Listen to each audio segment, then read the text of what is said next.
evening, everyone. On Radio Land, we're glad to have you here for another night. My name is Dave Scott.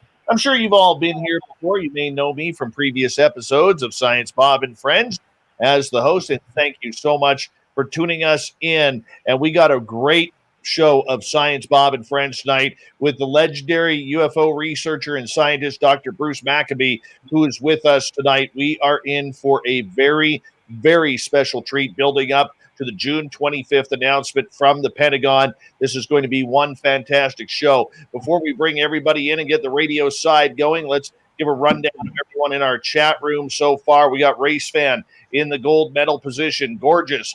Emily Bigelow, otherwise known as Alaska's greatest athlete, takes home the silver. And Squirrely Susie grabs a bronze medal tonight. Jan Yannick, good to see you. Hi, SJ and Parkway. The lovely and talented Steph Dickey and Jeff DeRuin are here. Hi, Nicola. Good to see you. The lovely Cosmic Floor. Nice to have you back. Hi, Paul Holland. How are you, my friend? Good to see you. Mama Susan, thanks for coming on in. Hey, Aiden, thank you for joining us. Really do appreciate that, my friend. Mental Pancakes and Michael Lestuca, good to have you here. Sassy Sandra, always a pleasure to have you here. Thank you for joining us. Really do appreciate that. And scrolling on down, we have Terrible Times and Chillin' Villain. Good to see you guys.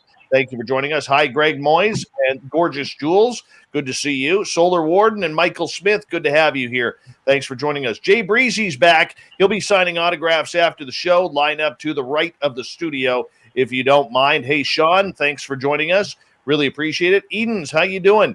Good to have you here. Thank you for coming on out. All right, Jenny Metz is here, the gorgeous Jenny Metz. She'll be signing autographs after the show, so line up to the left of the studio when we are done, if you don't mind. Stephen Edmond, good to see you, my friend, as we continue on. Hey, Magnus, Millennium, and Doc from Wyoming, welcome to the show. Thank you for taking the time. Doc from Wyoming. You know who else lives in Wyoming, Science Bob? I don't know. Do you know? Do you know, Science Bob? Who else? Lou Elizondo. Lou Elizondo lives. I didn't know he'd moved to Wyoming. He's in Wyoming. He is in Wyoming. I wonder if Doc from Wyoming knows where Lou is. Where's Lou's secret cavern? Maybe he'll tell us. All right. Moving on here. Paul John Tavares, still no Stanley Cup for you.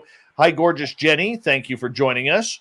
And let's see here, scrolling down. Rooted in gorgeous sacredness, Sinister Vax, and my buddy Fapster are here. Dirty Filth, good to see you. The Free Air, welcome to our channel. Don't forget to hit that subscribe button if you haven't already. Ozzy, oi, oi to you, my friend. Buzzglide, welcome to the channel. Thank you so much for joining us. And Rich Hilke's here, everyone. Rich Hilke, give him a wave. He'll always wave back. Jack Clark, good to see you. And Adam Cram, nice to have you back, my friend. Thank you for joining us. And Longhorn Paranormal, nice to see you guys. How you doing? Good to have you here. UFO Toronto, nice to have you here. Thank you for joining us. George Hernandez, been a couple of days. How you doing, buddy? Jay Zen Atkinson, welcome to the show. Thank you for joining us. Bonjour, Julien, comment ça va? Let me know.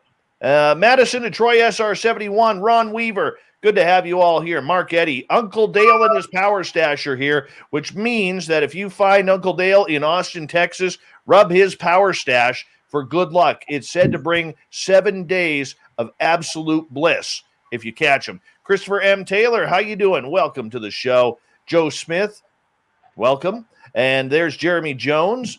There you are, buddy. We're all pointing at you. Jeremy Jones is here.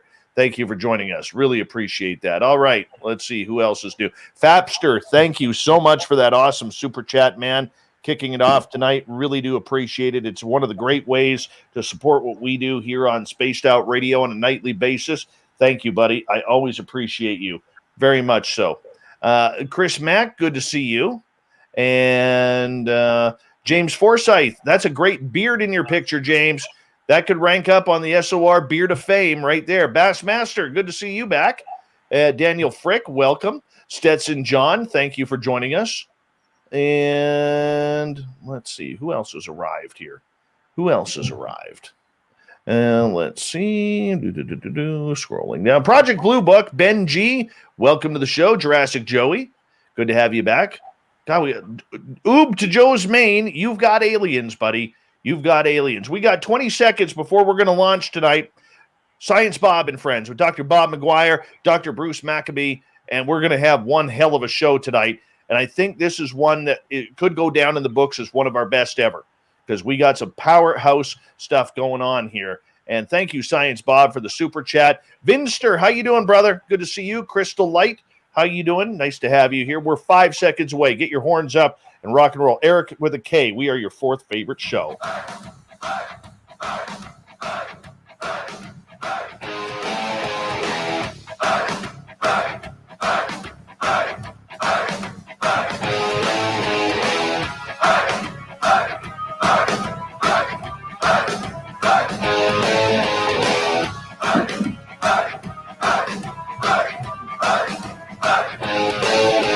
From the mountains of central British Columbia to you listening around the world, this, my friends, is Spaced Out Radio.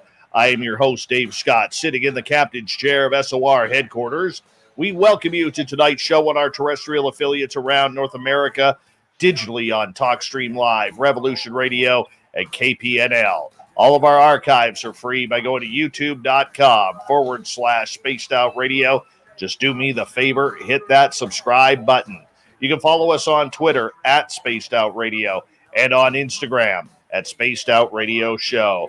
Our website is spacedoutradio.com, where we have a plethora of features for you, including rocking out to Bumblefoot and reading up on Captain Shirk's SOR Newswire. Tonight's show is brought to you by Chive Charities. Help make the world 10% happier by visiting Chive Charities today. You can find them on our website.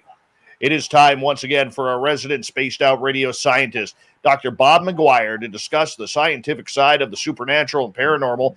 Each month, Science Bob will bring in a guest with a scientific or research background to talk about the practical and scientific side to the high strangeness that surrounds us.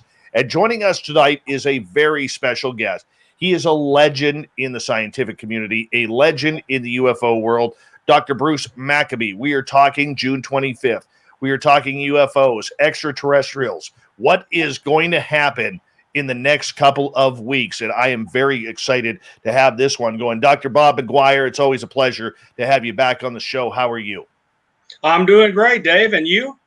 I am fantastic. I got to admit, the minute Dr. Maccabee said he was coming back on this show for Science Bob and Friends, I was fist pumping. I really was, because, you know, it's very, very rare that we get an opportunity to have such legendary people in the UFO world on this show. And you know what, to have Dr. Maccabee here, this is the second time in a few months, we're absolutely graced with his presence once again. So I'm very happy, Bob. How about you? Oh, I'm very happy. So one of the first books I read was Bruce Maccabee's book on the early, what I call modern UFO era. So I hope we can discuss that and some other things tonight. It's going to be fun. Dr. Maccabee, it's always a pleasure to have you on the show. And I know that you still love talking UFOs.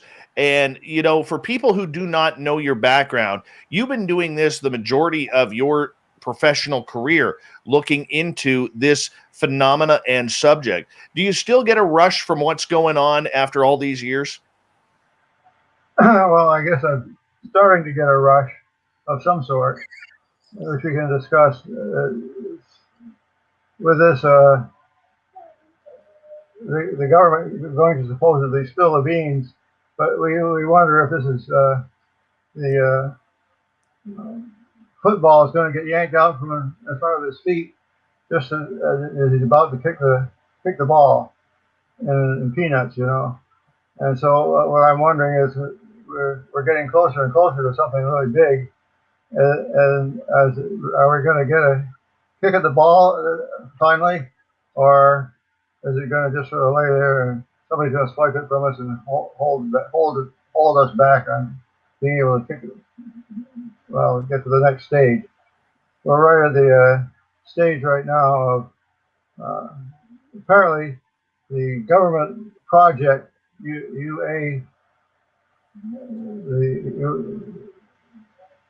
the task force is apparently going to argue that all the things that they can't explain, they don't know what they are. They don't dare take the last step and say they are such and such. Like, for example, I put into the press release that I have been circulating that they're going to show, whether they like it or not, that some UAPs are in fact evidence of NHI, non-human intelligence. And we can discuss that more as the night goes on. But I'm predicting that although they're going to say, well, we don't know what it is, I'm going to argue that a negative proof, where you've ruled out everything else that it could possibly be, a negative proof is just as good as a positive proof. Positive proof is when you say, well, the duck analogy. I know what a duck looks like. I know what a duck sounds like. I know how a duck walks. And if I see a creature out there that has all those properties, then I can say it's a duck. But if I didn't know, if it was something that I didn't know what it was supposed to look like, then I would be sort of stuck in trying to argue that it was such and such. Unless I could say, well, it's not all the types of birds or whatever a duck might be able to fly and have a long neck and paddle feet, or what do you want to call it,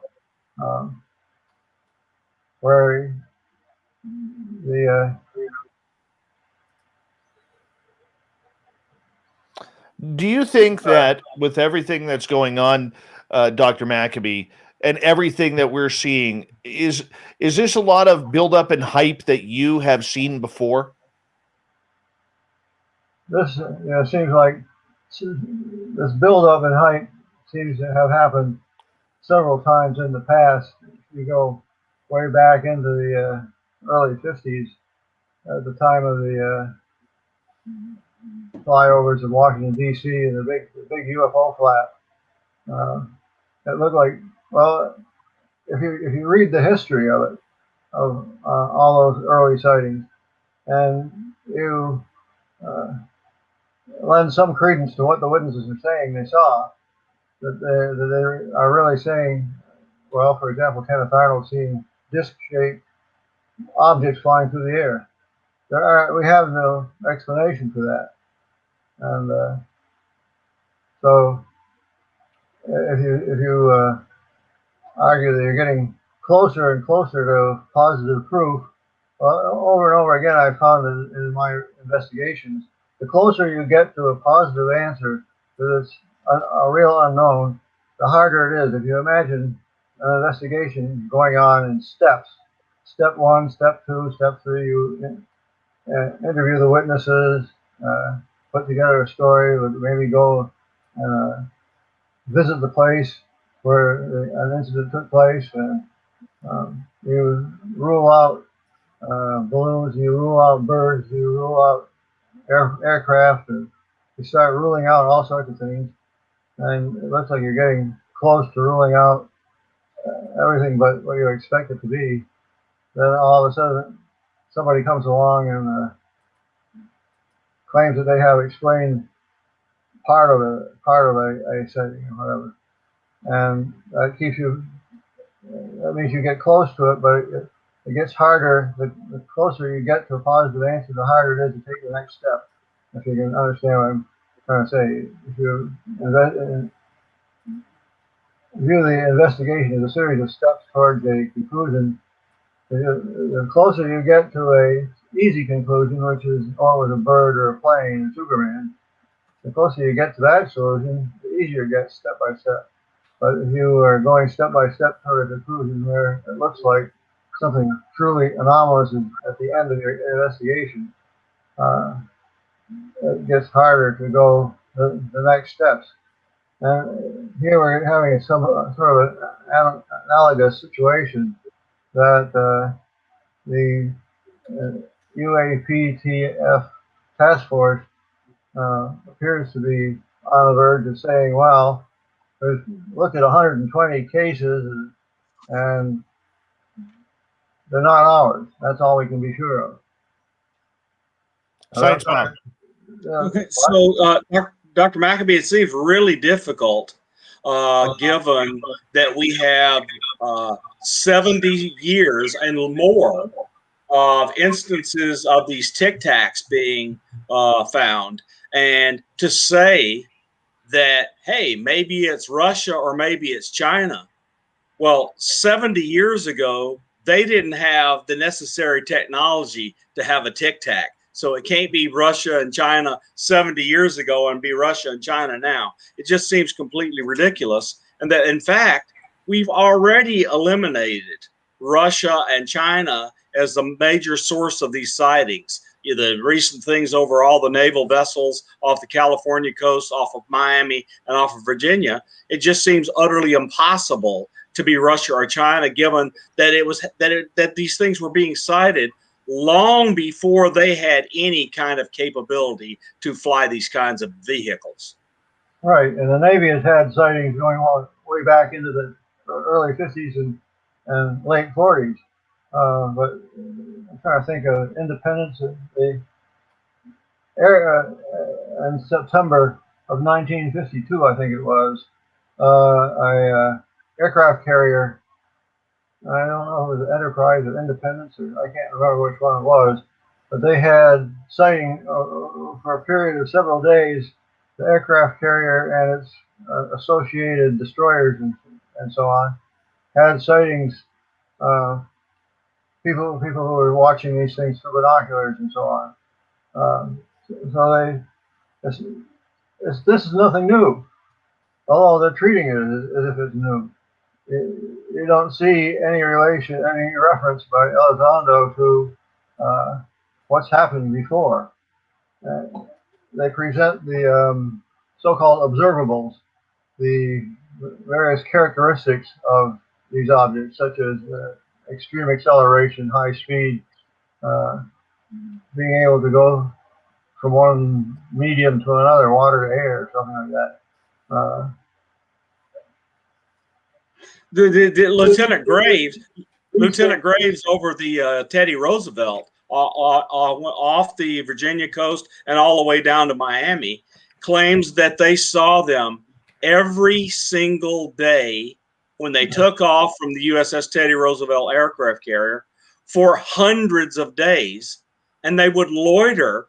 I mean, people don't seem to have an understanding of how much energy it would require to loiter at 80 to 100,000 feet for hours and hours. I mean, it's the sightings for the Teddy Roosevelt alone eliminate China, Russia, and the United States, given these very trained pilots and observers saying these things loitered for hundreds of hours, hundreds of days, and for tens of hours every day. It's just physically impossible given what we can do.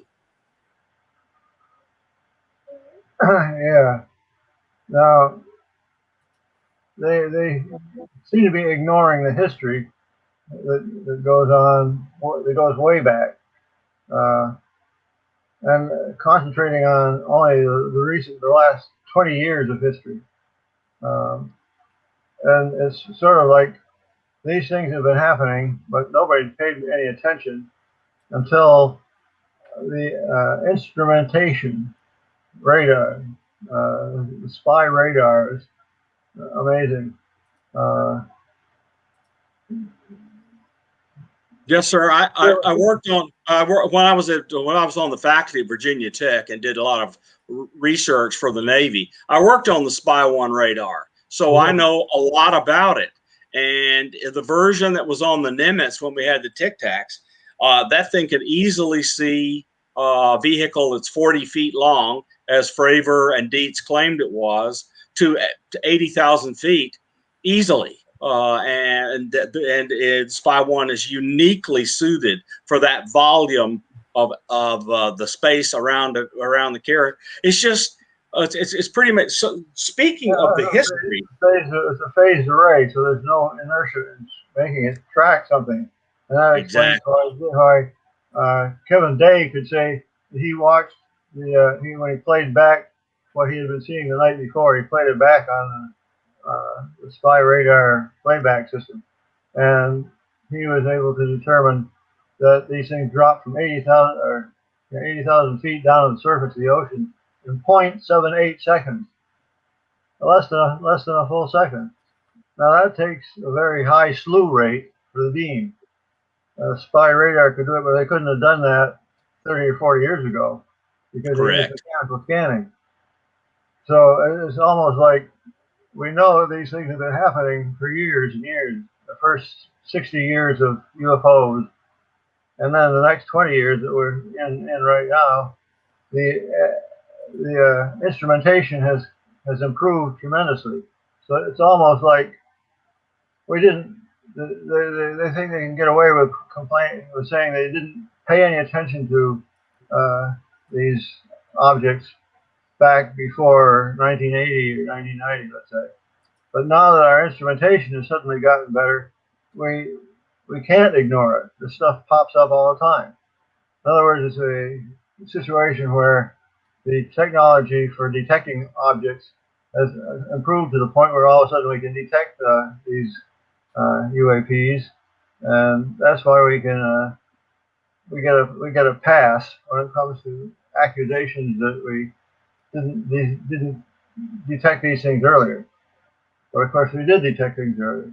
On my press release that I passed out, I don't remember if I sent you guys a copy or not. I referred to a series of sightings in New Zealand in December of 1978, which I consider to be the gold standard for non-military sightings. And one particular event in that series of sightings involved ground radar, the air traffic control system radar was tracking this freighter aircraft as it flew southward from Wellington, New Zealand, going to go to Christchurch, New Zealand. And that was basically a trip south, almost directly away from the antenna. And they started picking up on the radar, which is standard Marconi 2-degree beam width and 12-second rotation rate of the antenna. So each time the beam crossed, they were getting strange targets.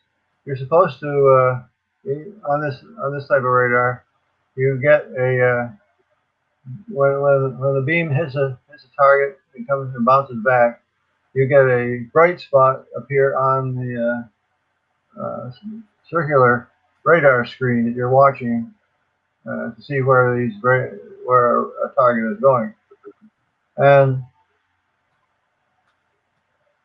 the operator told me the radar targets were strange because as the beam swept across, you get a bright spot.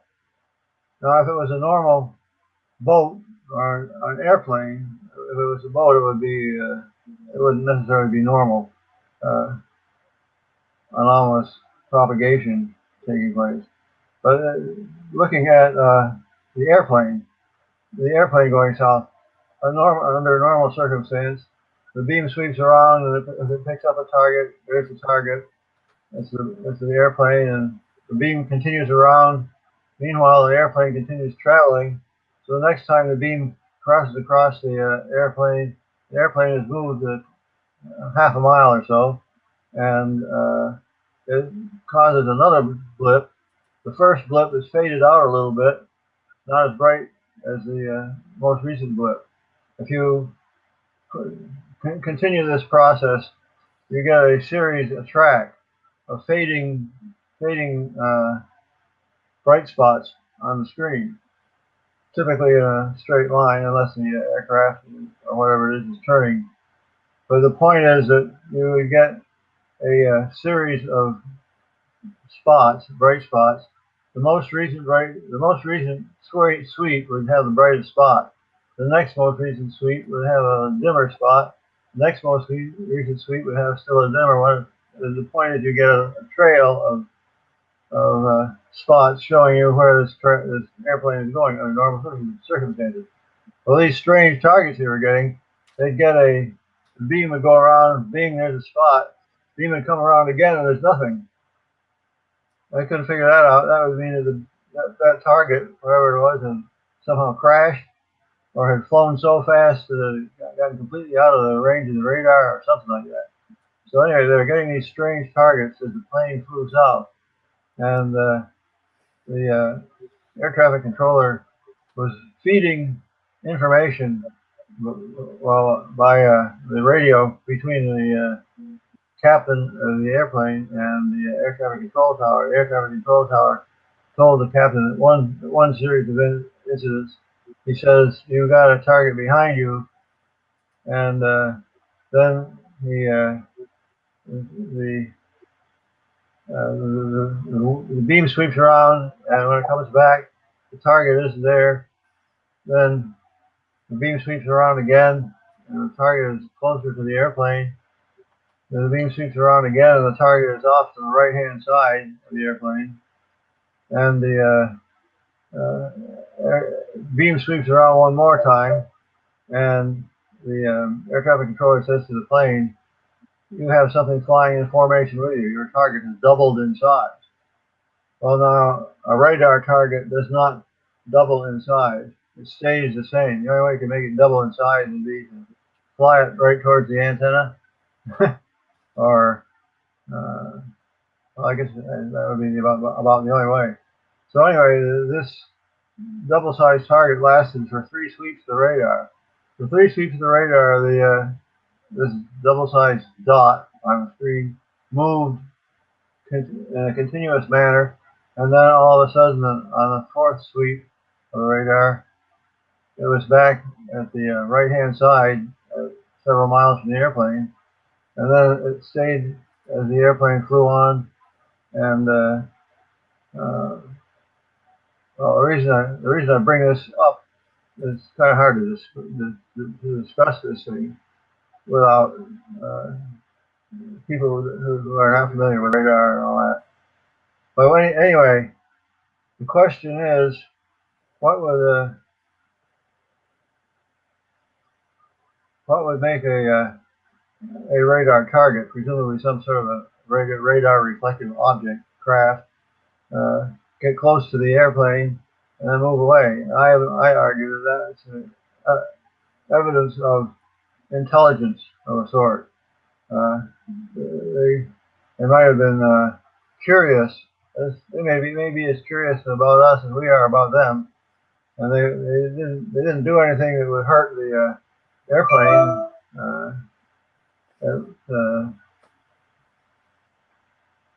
Well, anyway, I use that in my press release as evidence, better spelled out than I have been able to do just by voice here. Oh, you're doing great, Dave.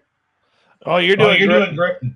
We're getting some feedback there, but that's okay. We've got about 29 seconds to go here before we got to go to break here at the bottom of the hour. And I'll tell you, we are very blessed to have on Science Bob and Friends tonight Dr. Bruce Maccabee. I mean, this man has literally been there, done that, and literally has the hidden patches to show for all of his research into the field of ufology. When we come back on Science Bob and Friends with Dr. Bob McGwier and our special guest, Dr. Bruce Maccabee, I want to ask Dr. Maccabee a little bit about a statement he made a couple weeks ago about aliens.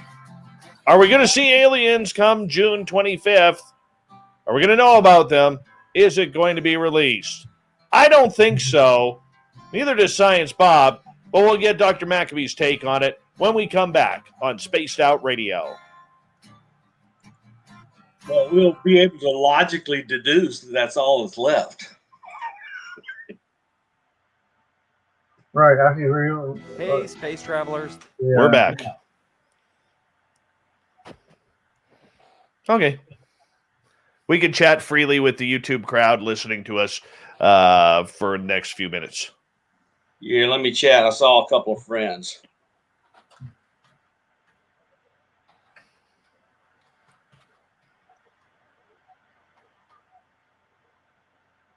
Mm-hmm. Hey, Dr. Maccabee, has your wife seen that Bigfoot creature since? No, but we've gotten some comments from other people who claim to have seen something like that. Really?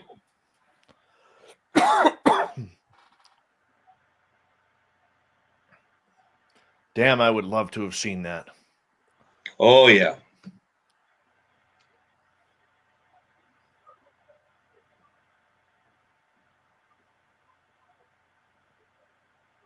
Have you been watching the Skinwalker Ranch stuff? Oh, my goodness. The last episode was really amazing. I've been trying to figure out how they, what gives them that spectrum with a series Well, of so spikes. the spectrum has all these spikes that go across the screen and Right. within the frequency display. So that's evidence of a pulse train, because the separation between those spikes and frequency is due to the periodicity of the pulse train. So they definitely got some kind of impulsive signal. The thing I'd like to ask them and maybe even help them work on is seeing if we can deduce an intelligence bearing component to this pulse train, like some kind of data modulation on this pulse train, because a pulse train, that especially one that's that powerful, is impossible to miss. So let's suppose I was an unhappy alien buried in a spacecraft below Skinwalker Ranch. You would have a pulse train because nobody could miss it. It's like putting your arm down on the piano. You got a Yeah. whole bunch of oscillators generating different frequencies, and the frequencies run the scale. If it's a piano, it runs from 16 hertz or something like that all the way up to 3 kilohertz. And it's about each frequency is 1.06 times the previous frequency. Each note is 1.06 times the frequency of a note. It's 1.06 times greater than the previous lower note. Now I don't know. It caused me to wonder. You know, are they sending us the music of the spheres? I think it's some kind of data transmission. I really do, and I'd love to work on that.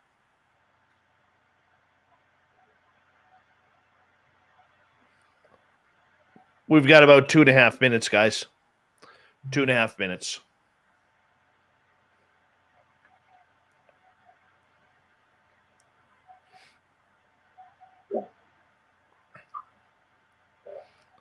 I am so pumped up for this show.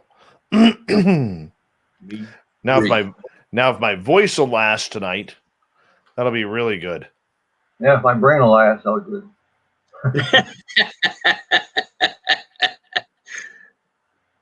I had 2 cups of coffee, so mine will last. I didn't. I just came armed with water. I got water and a little bit of iced tea, and then a bunch of Bruce, I coffee have a famous incident. I fell asleep on the air one night. Must have been an exciting night. Yeah. It was a good night, but I was just really tired. It was twice. Was it twice? Okay, Yeah, I'll it was remember twice. next time. Yes. Yes. Oh, in the round table once. You're right. Yes. As Joe Monk calls you, Sleepy Science Bob. That's it. No Science Bob, you know Bill Nye, the science guy? I do. Where do you think Bob got that shirt from?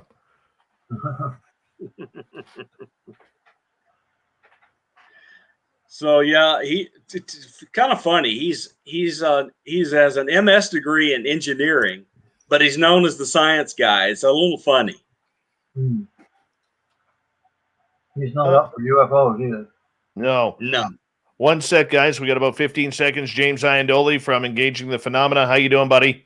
And good to see you. Thank you to Jenny, to Science Bob, and to Fabster for the amazing super chats. It's a great way to support what we do. Here comes the second half hour of the show right now.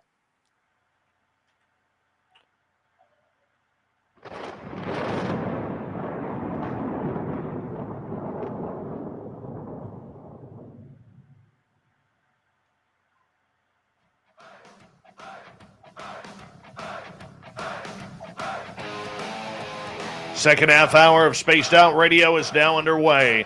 My name is Dave Scott. Thank you so much for taking the time to join us. Really appreciate earning your listening ears.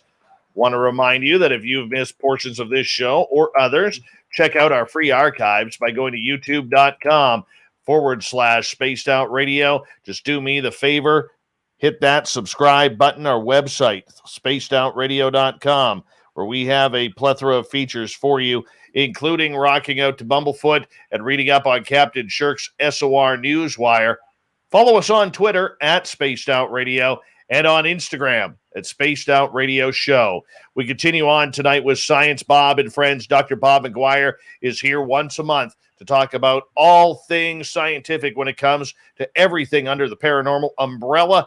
And tonight we have special guest and UFO legendary researcher, Dr. Bruce Maccabee. Gentlemen, welcome back. Good to be here, Dave. All right, Dr. Maccabee, a couple weeks ago, you were quoted, or I shouldn't say quoted, that's wrong, but you were saying something that come June 25th, there's a strong possibility that you believe that we may be told of an extraterrestrial presence. Am I getting that wrong, or is this something that your sources or your personal belief is? My belief about what would happen on June 25th is based on the assumption that they're going to be honest with what they find out. I cannot imagine that they would conclude there's no possibility for artificial intelligence or non-human intelligence. They would have to say that something like there's no possibility of it being extraterrestrial or time travelers or space travelers or whatever you want to imagine as a way for them to get from there to here, whatever. You'd have to imagine that they, on June 25th, say there's no way that could be true. They'd have to say, apparently they looked at 120 cases, they'd have to say, these 120 cases, at least one of them could be explained. But they're not gonna say that. They're gonna say, well, we tried to explain all of them, and we couldn't. The only thing we can be sure of is something like this. The only thing we can be sure of is that they aren't ours. However, we don't think they're Chinese. We don't think they're Russian. We don't think they're anything else, and they're certainly not balloons and rockets and birds and stuff like that. We would expect that the 120 cases they looked at are all instrumentation based.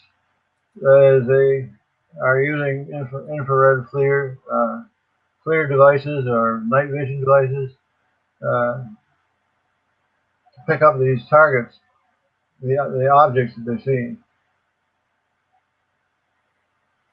Now, it should be noted, by the way, that the 25th is the 74th anniversary plus a day after the Kenneth Arnold sighting on June 24th, 1947. And I don't think that people who are involved in the present investigation, the UAPTF people, even know anything about the Kenneth Arnold sighting. But if they took the time to read what I've got in my book on it, they would see that this is the microcosm of what's been happening periodically over the last 70 years, where it looks like some sightings come along and you imagine how could the government not admit that something real is going on when we've got all this stuff happening, like in 1952, sightings over the White House. And I mentioned earlier the Independence or whatever it was, the aircraft carrier that had sightings. The intelligence people know all this stuff. They collect the information, and it all goes into a governmental black hole somehow. I was one of the first people to look into that black hole when I got the files of the FBI, the flying disc file of the FBI, which actually had some cases marked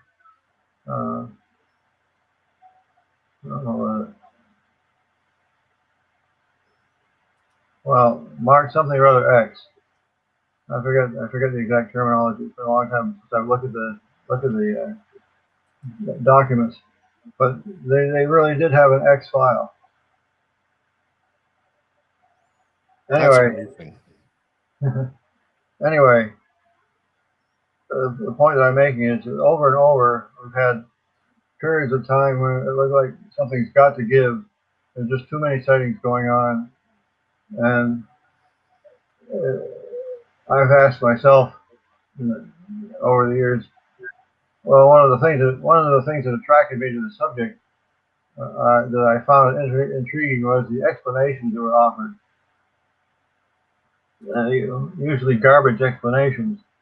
For example, for Kenneth Arnold, if you look in the Project Blue Book file, they list an explanation for the Kenneth Arnold sighting. It's called a mirage. Now, mirages have nothing to do with the Kenneth Arnold sighting. So I don't know my question is, how come the government gets away with that explanation? And typical explanations for lots of other sightings. Okay, so let's take a that's current, but let's go look at one. You mentioned it a couple of times, but I really want to emphasize it.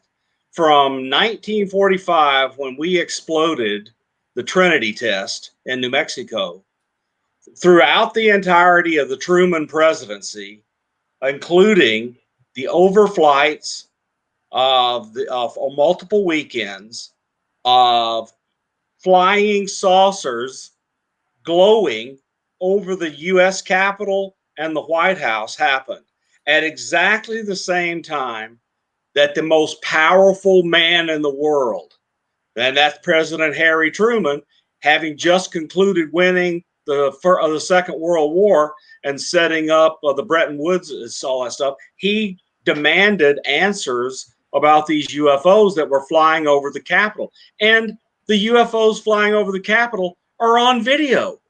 I mean, it's just an amazing thing for a multi-star general from the Air Force to come out and say it's a nothing burger. And you wrote a really good book, and I'm sure that book was not the end of your look into the 1952 overflights of the Capitol. I'm sure you've continued to look at it. But so what, you tell us as much as you want to about the things you found in the book since about those overflights that upset Harry Truman to the point he demanded monthly reports. You're talking about the book, The Legacy of 1952? I am indeed. That's a great book. Yes, well, I'm getting to that. I set up the argument by pointing out that, I set up the discussion by pointing out that my interest was attracted to the garbage explanations that were offered for sightings. And I cited the mirage explanation for Kenneth Arnold sighting, and the scientific community did not come down hard on these explanations. There's a very famous police case in 1967, I think it was, where two policemen were checking on a car that was parked on the side of the road in Ohio, and as they were checking on this car, which seemed to be abandoned there, they noticed that there was some certain disc-shaped object hovering over their heads, and it started to move away. They decided to chase it. Well, they ended up driving on a road heading eastward from Ohio into Pennsylvania, and they followed this thing for some number of miles. They went past a place where there was a policeman they were going east-west or west to east, and this other police car happened to be pointing southward and saw this object go along with the police car behind it. Anyway, when this made it into the news, Project Blue Book was called up to explain it, and they claimed that the people were chasing the planet Venus. So anyway, and that was at the time in the 1967, 68 time frame when there was a lot of discussion of UFOs and so on. And so anyway, that's where I sort of got interested in it, and I began reading up on cases and trying to find out what the government, the Air Force, Project Blue Book would say about various UFO sightings. And in many cases, and this is a lot of cases, the explanations didn't match the data from the sighting as recounted by the witnesses. Instead, they would pick out some particular element of the data and explain that one particular element, and then drop the rest. Well, in the book that you're talking about, the legacy of 1952, the legacy of 1952 is the word tradition. I finally concluded that the government got away with garbage explanations not because of logic that was involved in it. The Air Force tried to make it sound like logic by saying, oh, well, we can explain most of the sightings, therefore we ought to be able to explain all of them if we had more data. The reason we can't explain them is because we don't have enough information. And you could point to hundreds of sightings where you had more than enough information to prove that it was unexplainable. So I concluded that it must be what I call tradition. It was already a tradition in the 1950s, tradition that UFOs were nothing. UFOs were mistaken objects, hoaxes, or delusions. And I argue that the pinnacle of the tradition was set by General Sanford in his press conference in late July of 1952, just after these sightings that you were referring to. July 20th and 21st, and July 28th and 29th, something like that. 2 weekends when the radar was picking up weird targets over the Washington, D.C. area, and they scrambled aircraft, and the aircraft saw lights moving around. And I have in the book, there's a write-up on the in the legacy book has a write-up on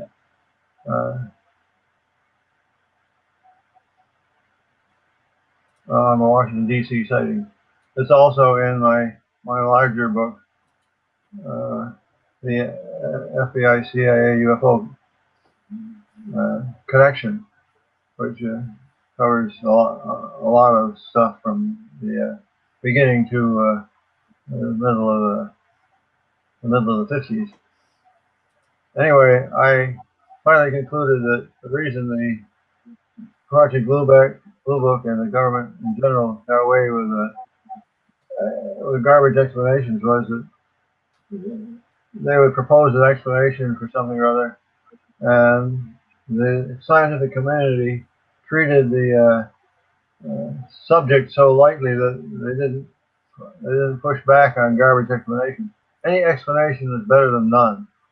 That's sort of the theory that I came up with, and the book, the legacy of 1952, can be you can get that at Amazon. The same with the Kenneth Arnold book, which is called 3 Minutes.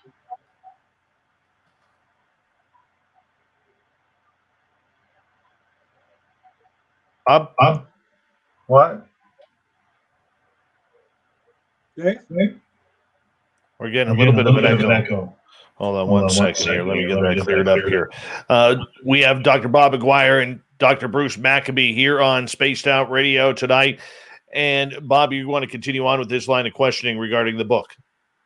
And I think, see if we have a user question. I know there's got to be user questions for Bruce.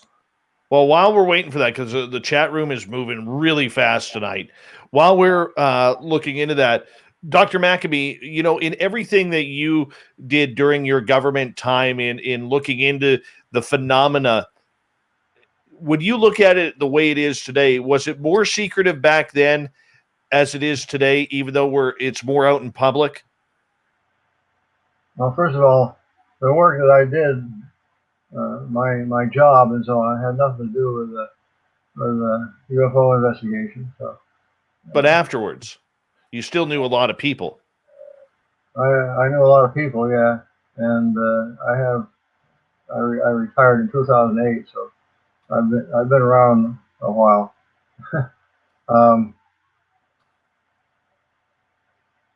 So for you, how has the field of ufology changed from when you first started to what you're seeing today with the inclusion of social media?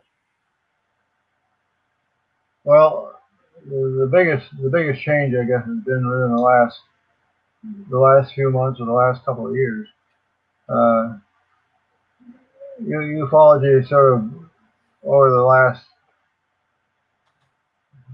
70 years or so has amounted to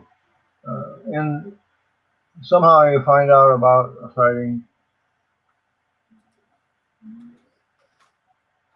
or somehow an investigator finds out about a sighting, and then you interview the person or persons involved and put together a history of the event.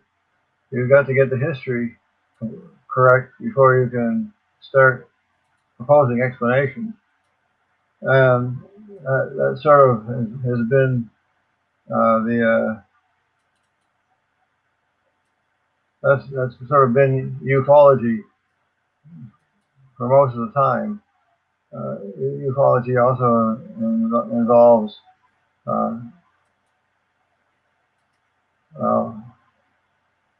mostly writing history books, because what you'd like to be able to do is, of course, grab a flying saucer, nail it down, connect wires up to it, and see what makes it tick in various ways. And that hardly ever happens when you can have one available to analyze. Nevertheless, I have been successful in cases, in a magnetic case, some cases of observation where you're using telescopes or binoculars or video cameras or whatever to get imagery that you can analyze. With this new edition of the government going to spill the beans, so to speak, that there seems to be promise in the last couple of months and the last couple of years. Things change somewhat. We've been operating under phase one, what I call U1, ufology 1, from 1947 until approximately now. And now we're going to go into U2, ufology phase 2, where we're going to have to try to figure out what's going on. It's no longer a case of they're real. Most UFO investigators have known for a long time that they're real. But like in my situation, I have avoided theorizing. I have not taken the time to theorize a lot. This is what's going on. I've spent my time in analyzing cases to find out if there are any that absolutely can be proven. They absolutely can't be explained. You've got to have at least one sighting that can't be explained in order to justify spending time thinking about what they might imply, or what's the theory behind or the guesswork behind what's driving these things.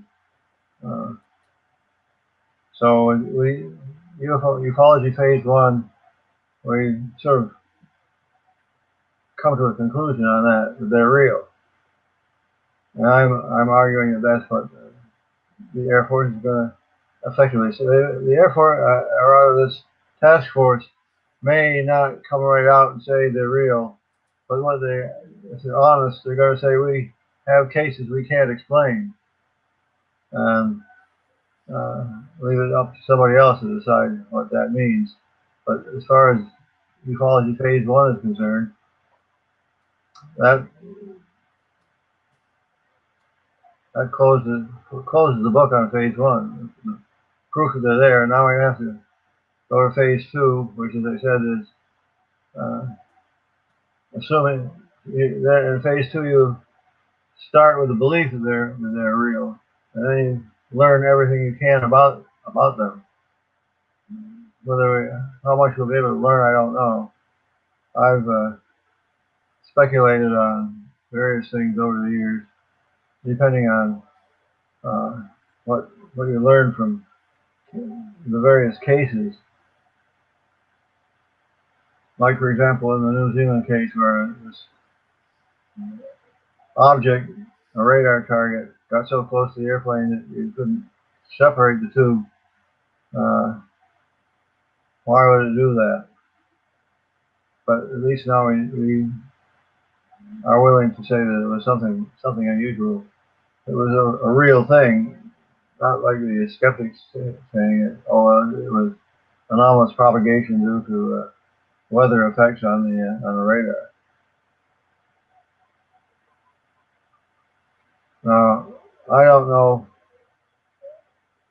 Obviously I haven't seen the report, so I don't know if they picked cases that are very super strong cases that absolutely cannot be explained. I mean, you'd think that a sighting report by a pilot in a super fast aircraft reporting a thing which he says looks like a Tic Tac, or maybe a propane tank would be a better analogy. Circular ends on a cylinder. I'm wondering if you think there will be any funding for scientists after the UAPTF report. Well, that's a good question. Up to now, it's been difficult to talk, to just have a discussion in good company about UFOs without having a bag over your head. That happened the first time back in 1967, 68, for the commencement of the Karyn study, which was supposedly an independent study of the situation, supported by the Air Force, but acting on their own. Karyn came up with a conclusion that there was nothing worth. You wouldn't learn anything by continuing to spend money investigating UFOs. But Dr. McGwier and Dr. Maccabee, I'm going to get you to hold on right there because we are going to go to break here at the top of the hour.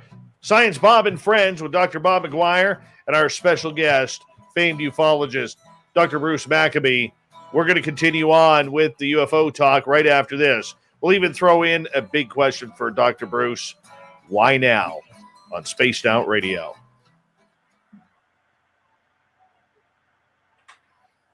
All right, gentlemen, we got 6 minutes. You guys can chat with the audience. I'm just going to run my dogs outside. I'm going to go I'm going to walk a dog of a different kind. We'll be right back. I'll just go like this and like that. We'll be back.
And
all right, I am back.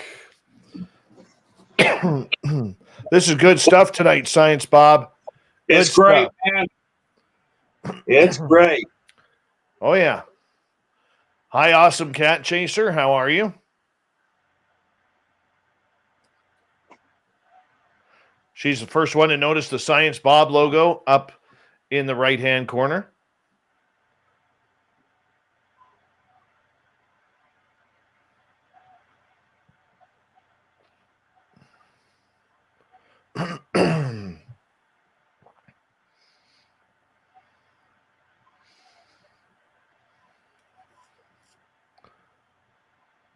Seeing if I missed anybody.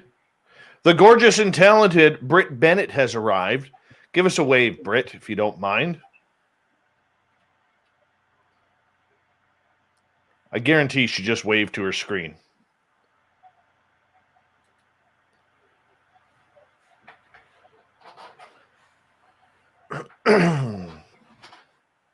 You froze up on me there, Science Bob.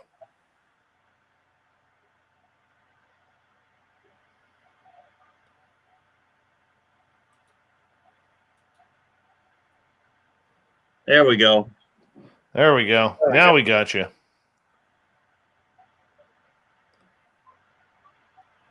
Britt's like, pardon? What are you talking about, Dave Scott? Pardon? Bonjour, Jean-Paul. What are you talking about, Dave? What are you talking about, Dave? Shut up. We don't want to talk like an idiot. Not on this show. We're not talking like an idiot on this show. Oh, my voice is killing me today. Lamb Chops, we are live here on our YouTube channel 7 nights a week. I do Monday through Friday. Lynn Wallington does Saturday, and Michael W. Hall does Sunday. Big thank you to Steve in Australia, UFO Not, Jeremy, Horror Realm, Jenny Metz, Science Bob, and Fapster for the awesome super chats tonight.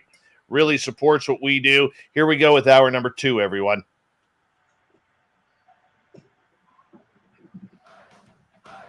You're listening to Spaced Out Radio with Dave Scott.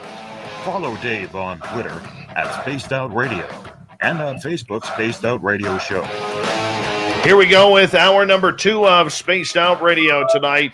My name is Dave Scott. Thank you so much for taking the time to join us. We really do appreciate earning your listening ears wherever you are on this beautiful planet we call Earth. Want to say hello to everyone listening in on our terrestrial affiliates around North America, digitally on TalkStream Live, Revolution Radio, and KPNL. All of our archives are free by going to youtube.com/Spaced Out Radio. Just do me the favor, hit that subscribe button. The Desert Clam has set the password for tonight in the SOR Space Travelers Club. Magadis. Magadis is your password. Use it wisely, space travelers, as the clam sets the password each and every night right here on Spaced Out Radio. Our website is spacedoutradio.com, where we have a plethora of features for you, including rocking out to Bumblefoot and reading up on Captain Shirk's SOR Newswire. Follow us on Twitter at Spaced Out Radio and on Instagram at Spaced Out Radio Show. We continue on tonight with Science Bob and Friends, where Dr. Bob McGwier comes in once a month to discuss the scientific side of everything hiding under the paranormal tree. And tonight we have famed ufologist Dr. Bruce Maccabee as our special guest tonight. Gentlemen, thank you so much for coming. And Dr. Maccabee, I want to kick this off. For 70 years, we've had cover-ups. For 70 years, there's been denial from Washington, from the military in the United States, as well as here in Canada. There's been denials. They've ruined people's lives. They've literally called people out, calling people fools for believing in spacecraft and UFOs and aliens. Yet here we are now with the government saying this could be real. It is real. We just don't know what it is.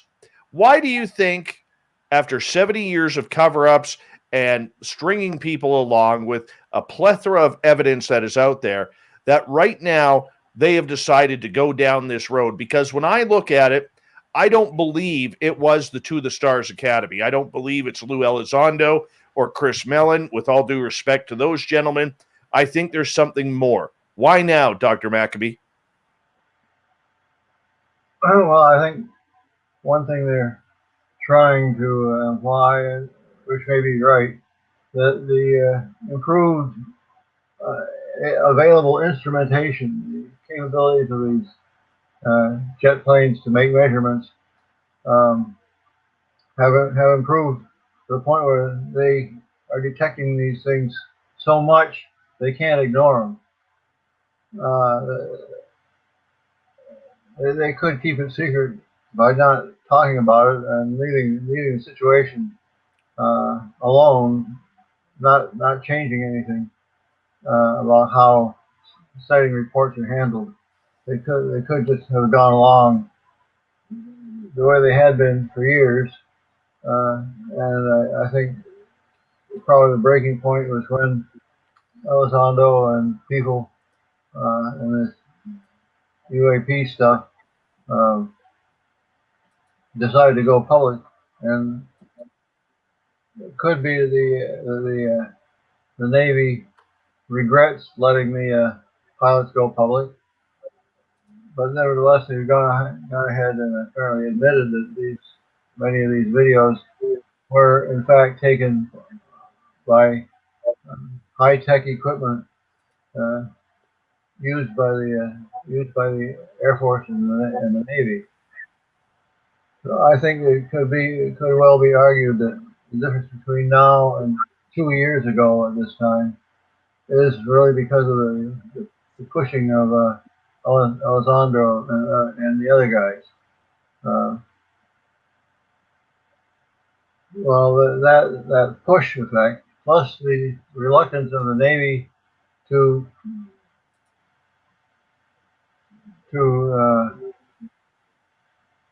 claim that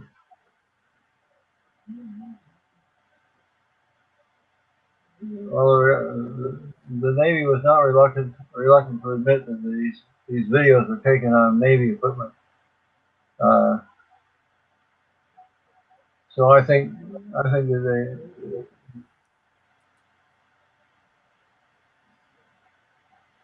the Alessandro and Mellon and so on the effect these people have had has been to sort of like legitimize the subject, and it's like a pot getting ready to boil. You keep getting closer and closer to the boiling point, and something happens to trigger it. I've often said, going way back 30 years and so on, I've often said that ufology has the king has no clothes effect. What will happen is everybody will agree that the king has got nice fine clothing as he walks down the street, until this little kid jumps up and says, "Hey, mommy, he doesn't have any clothes on." And all of a sudden, everybody else will say, "Yep, we knew that." And now what we're getting is a sort of an avalanche effect, I guess. More and more people are going to be looking at this subject. One thing that I have written about, posted on Facebook, where I do most of my social communications, is the mainstream media has been treating these UFO stories like trash for so long. They're going to have to educate themselves as to what's going on. Now that I predicted many years ago that once we got to the situation where once it got, are you hearing me correctly? Yes, we hear you fine. Okay. Once the public awareness of this subject has gotten to some point, then other cases of things will come out of the woodwork, and you'll have sightings that were rejected or treated poorly in the past are suddenly resurrected, and there will be new ones, which will be split between new real ones and new hoaxes. I think as we saw the New York Times, which of course is kind of a big deal for the New York Times to carry that initial major story along with Brian Bender and Politico. And the thing that I've noticed and am agreeing with you is the coverage and the intelligent questioning has gotten steadily better. And I would say, to me, the single best example of it suddenly, all of a sudden, just getting a lot better was CNN's interview of the new NASA administrator, along with a bunch of other clips of other interviews and put together. That was a 15-minute segment of really high quality coverage, no giggle factor. All the questions were serious, and it was the first time that NASA has been ordered by its director to the science department of NASA. The science under Dr. Z has been ordered now by the NASA administrator to go look into UAPs for science explanations. I think that is a big deal that happened. The other thing is China is a technical peer adversary. We want to let them figure out what these things are and how they work without us having doing the same thing. It's just the old level of secrecy serves no purpose, no useful purpose anymore, and could leave us badly disadvantaged. Right. Now, I was going to talk about the mainstream media, MSM. Those guys have spent their whole lives up to the present time for poo-pooing the subject. I mean, somewhere you get a giggle factor in there somehow. No matter what you're writing, the main topic of your article may be something having to do with sightings and saucers and stuff like that.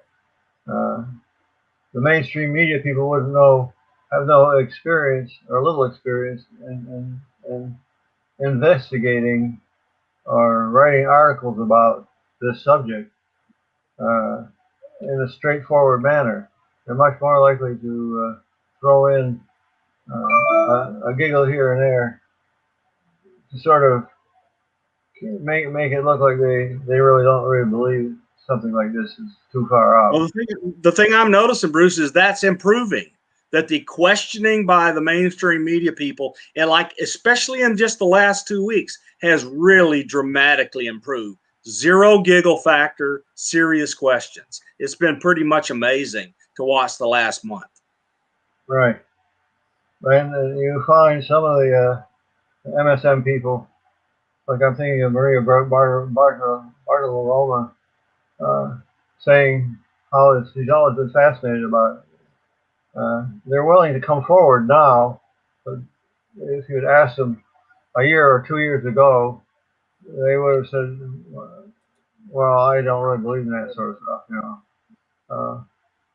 Now all of a sudden we find that everybody's jumping on the bandwagon. Yep. Dave? And jumping on the bandwagon means the quality of investigation, the quality can get better in some sense and worse in other sense. If you weren't ready to believe anything a few years ago, and now all of a sudden you're willing to believe everything, you don't know what to believe. You're not going to do a very good job. Now I've read a lot of the articles that have been published about this stuff, and as far as historical accuracy is concerned, as to what happened in the field of ufology, they're, like you say, they're getting better at it. Whether this is going to answer any real questions for us, I don't know. I've often felt that the they, in quotes, are so far ahead of us that we can't even imagine what the next step in there would be for us to take to be able to do what they can do.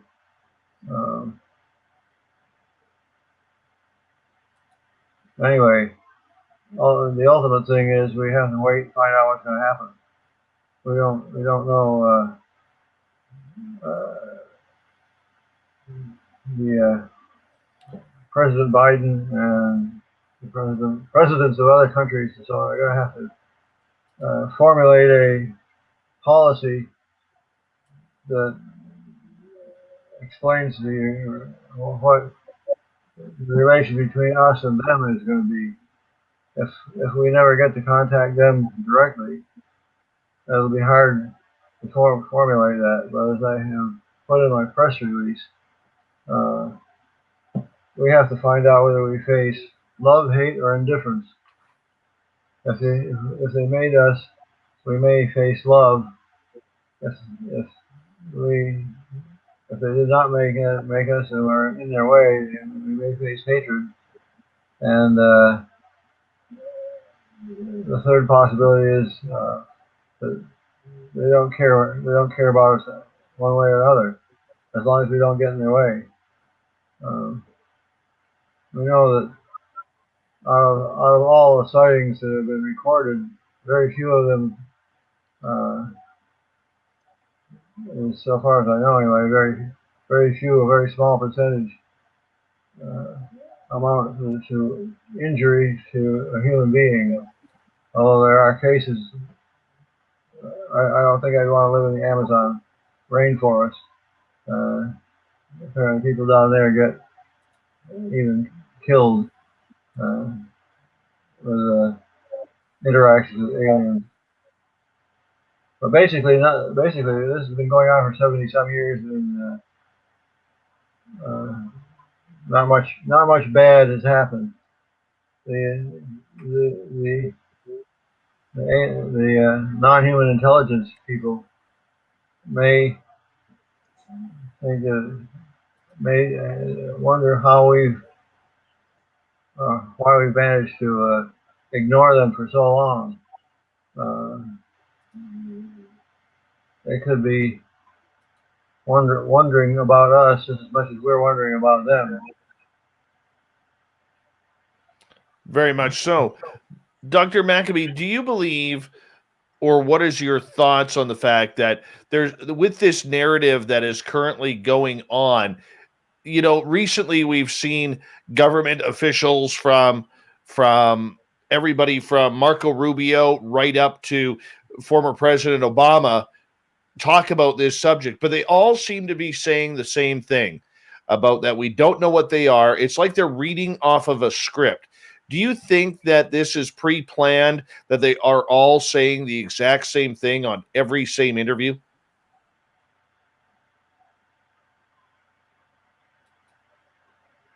Well, I think what they're saying is logically developed from the history of the subject. It's been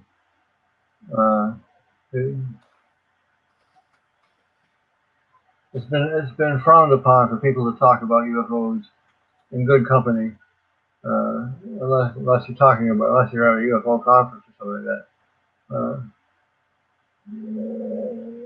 With the average group of people that you might have at a party or a football game or something like that, you're not gonna start up a conversation on UFOs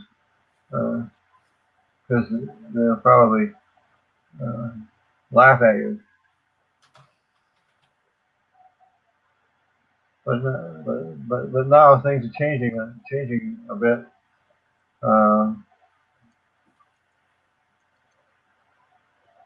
The next question is going to be: are they going to see if they were to come forth with a statement out of this June 25 document that there really are intelligent creatures flying around doing whatever they want to do, and there's nothing we can do about it. Doesn't look too good to the government, and there will be people who panic over this situation. That there are creatures out there that can do anything they want. We can't do anything. We can't do anything to stop them. So the next question would be, well, what are we going to do about it? Are we going to maintain what we've been doing, which is nothing? Essentially, the difference would be a few years ago, or up until a few years ago, discussion of UFOs was frowned on, and so nobody had to explain why UFOs hadn't attacked us or something. Now, in the last few months, it's getting to the point where it's okay to have UFOs come up in a discussion with normal people. And the problem is, if the government isn't going to give us any clue as to what these creatures are doing around here, how they got here, how long they've been here, all that sort of stuff. If the government isn't going to give us anything on that, it's going to have to fall back on the civilian community of UFO investigators, which have been doing this all along. The civilian community of UFO investigators knows a hell of a lot, or have a hell of a lot more information on what happens when people interact with these creatures one way or another than the government does. Unless of course the government has been hiding some such things as abductions of military folks. We don't really hear much about military people being abducted or having direct contact with alien creatures. We do have reports that people pretty high up in the CIA, for example, have had contact. The rumor is that Jim Semivan is about to release his story of an interaction with an entity he and his wife experienced in their home. So I mean, when you get that level of person having this kind of experience and saying it out loud in the open, that's really got to have an impact, I think. Well, yes, it'll depend on what they're saying.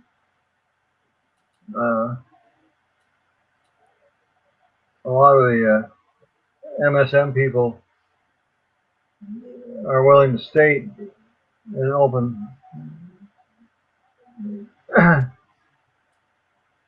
are willing to state that they have always been interested in this subject. Of course, up until now, we didn't talk about it, and we would disparage anybody who brought the subject up. But now that it's okay to talk about it, these people can say how interested they were in it. and then go from there on to what do we do about it? It's going to require that some MSM people, the mainstream media people, get access to information that the government has, or that the creatures or whatever are willing to give to us. But by going ahead and reading a lot of the literature, you can get an idea of the wide variety of things these creatures might be doing that would affect us directly or indirectly. In the Gulf Breeze case, it was Gulf Breeze is the UFO center of the world back in 1987, 88, 89, 90 time frame, 19, and it got a lot of publicity because of all the photos taken by Ed Walters. But well, Walters published his story of what happened when he was interacting with the aliens, and it goes to well, it's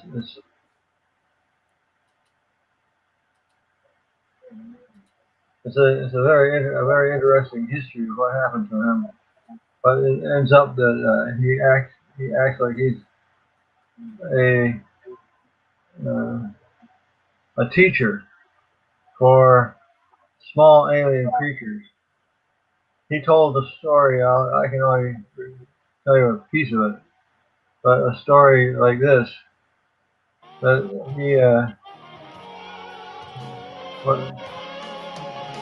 Gentlemen, I'm going to get you to hold on right there as we are done another half hour here, a very fast half hour on Spaced Out Radio. Science Bob and Friends continues with Dr. Bob McGwier and Dr. Bruce Maccabee right after this.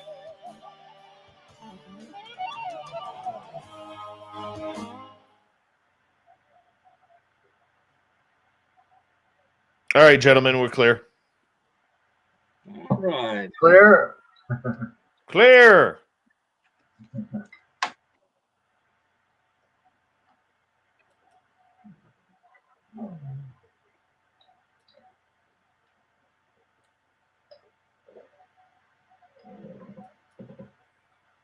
This is a fun show so far.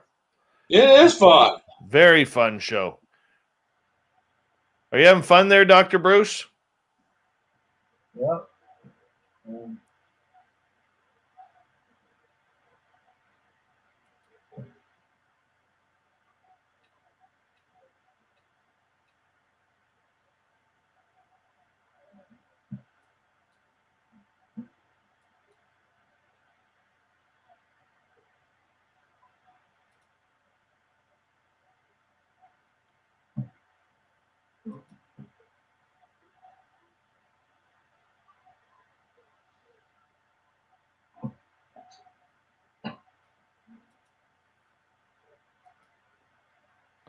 Thank you, Cat Chaser, for that awesome super chat. Really do appreciate that.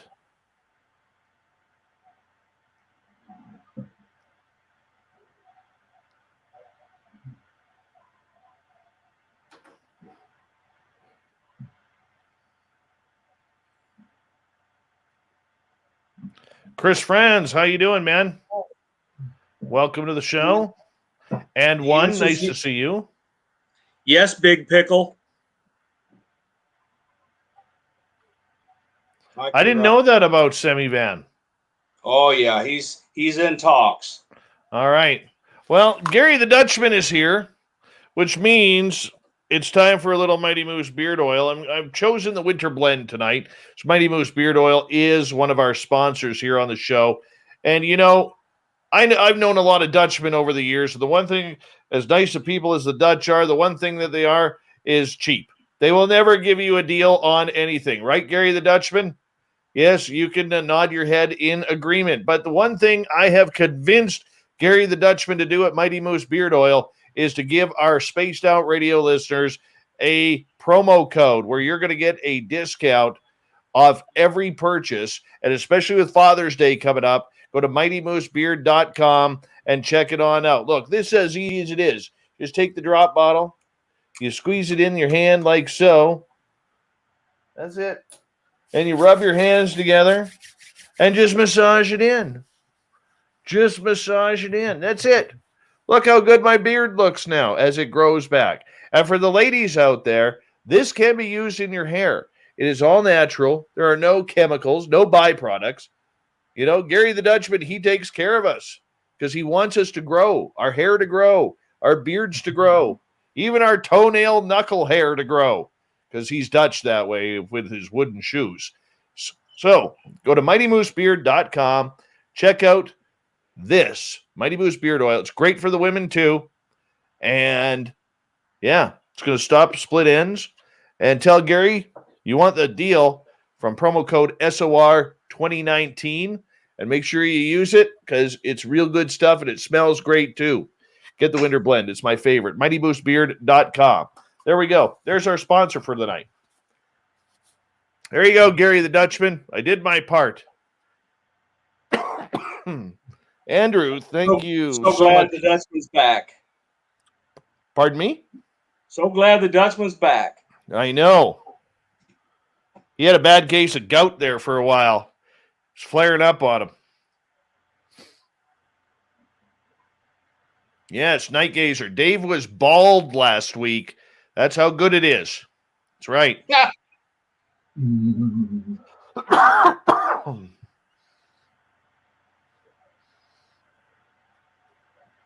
Mm-hmm.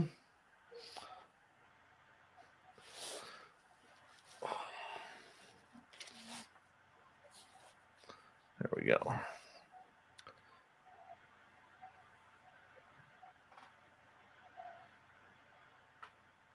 Yeah, see, there's Gary. You and your goat, Dave.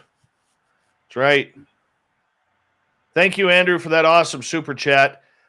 I already forget if I said that already or not. But if I haven't, thank you so much, buddy. Really appreciate your continued support of SOR, man.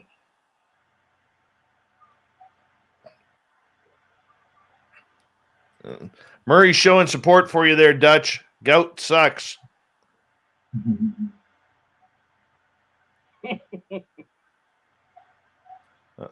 Kira's giving the education. Gout is caused by diet. Thank you again to Fapster, Science Bob, Jenny, Horror Realm, Jeremy, Steve, UFO Not, Dan, Cat Chaser, now Andrew for the super chats. Here we go.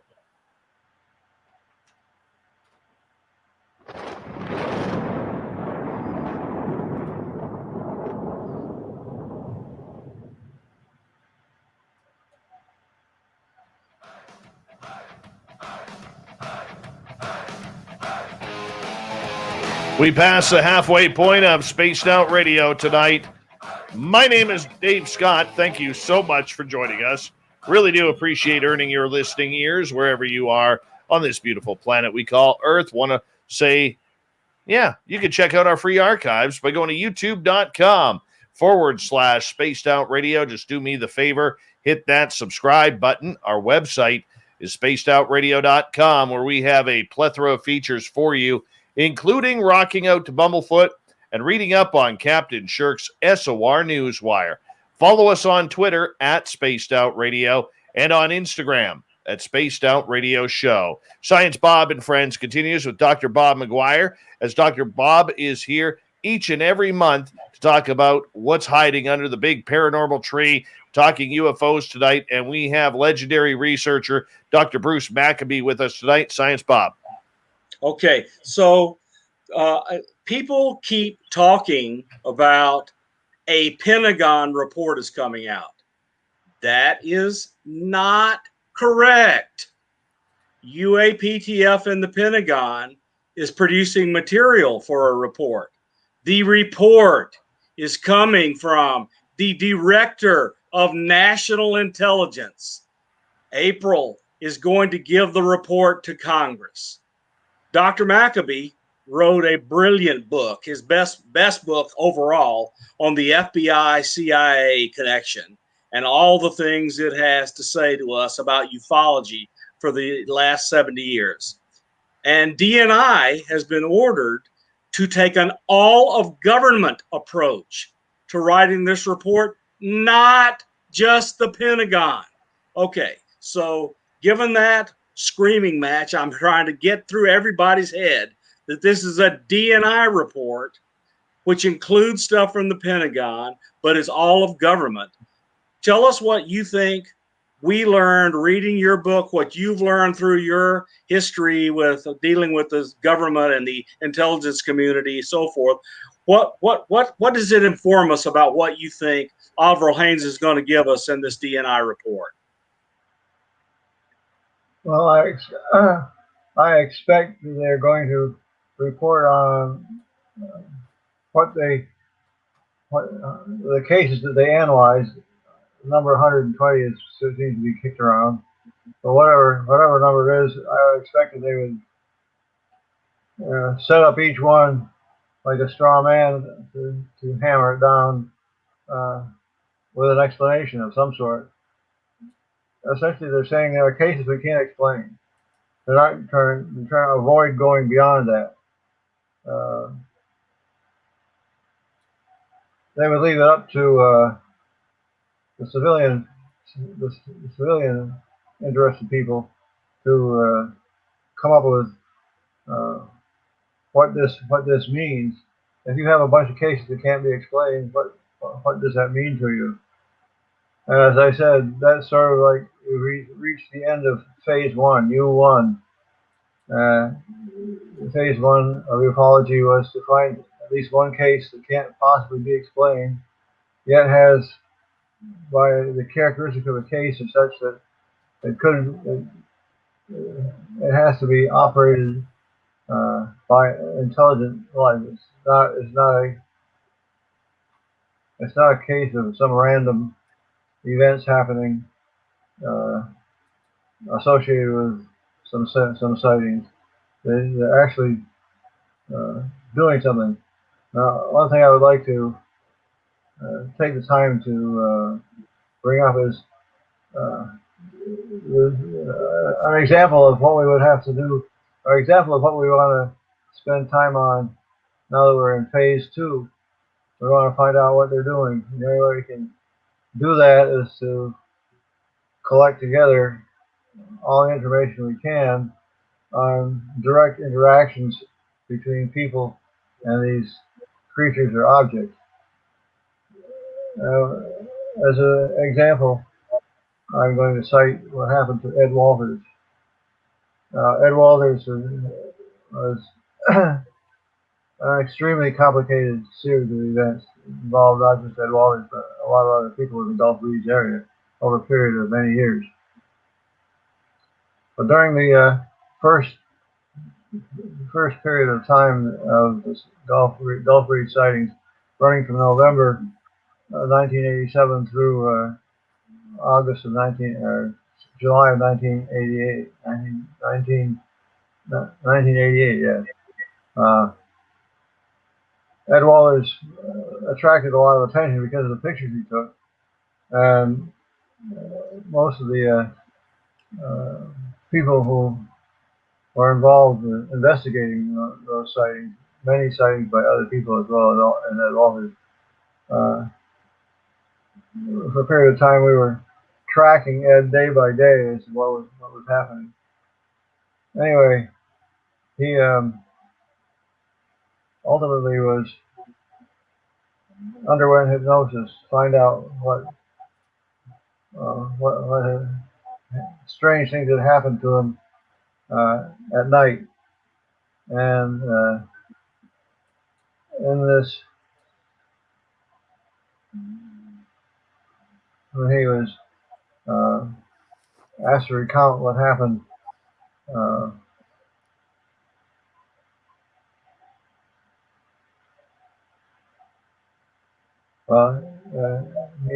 he had this habit. He had this habit of writing down stuff, having a pad of paper and a pencil next to the bed.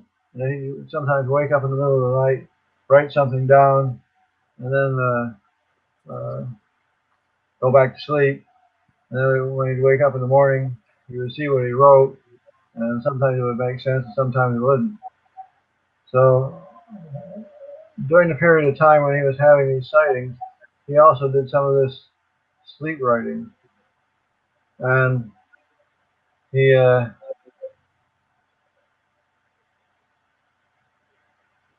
wrote in his sleep writing things that at first didn't seem to make any sense.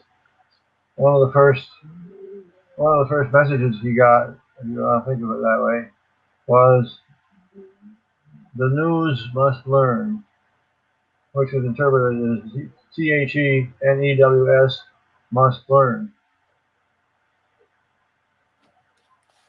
It didn't make any sense to us at the time he said it, but 6 months later, he underwent hypnosis with a professional, and he found out that he was being used as a trainer, I guess. He said there were several instances of things, but the only one that I can remember is he dreamed he was in a sizable room with metal walls and three 50-gallon metal drums in the middle. And there was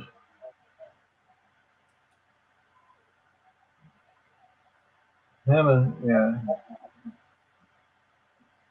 I guess maybe there were only two drums in the middle. Two 50-gallon drums. He was standing there as he realized where he is inside his rooms. Then there were two children and two drums. All of a sudden, the hole opens up in the wall, one of the walls of his room, and some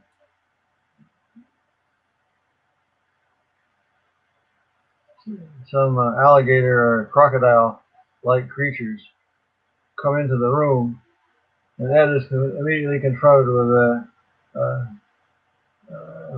a situation that he has to make a choice. He can put one kid in each drum and then face these creatures himself, or he could put himself in one drum and then one of the kids in the other drum, and then that would leave one of them out. So what's he going to do? He puts the two kids in the drums and gets ready to tackle these creatures that are threatening him.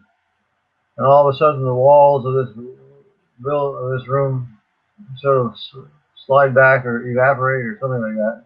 The walls go away, and they get the kids out of the drums, and the children are these are human children, are led off to someplace, and he is taken to another room where he sits on a bench. He sits on a bench, and they bring from the ceiling down like a clamp-like thing. It's got pressure points in the left and right temple, and in the front over the nose and the back of the head. So there's this thing hanging down. You can call it a hat, but it's just crisscross of a framework designed to hold these pressure points against his head, the left and right temple, and the front and the back. And he says he sits there, and they bring in a group of little aliens. He's whatever they look like, the typical big-eyed things that we've seen. There's little versions of them, and Ed says all of a sudden he's forced to relive this experience of being locked in a room with 2 kids and 2 barrels and creatures coming to eat them up. He said he lives through that. And he actually did a number of situation, I guess, situations where he is forced to make choices depending on what was the situation.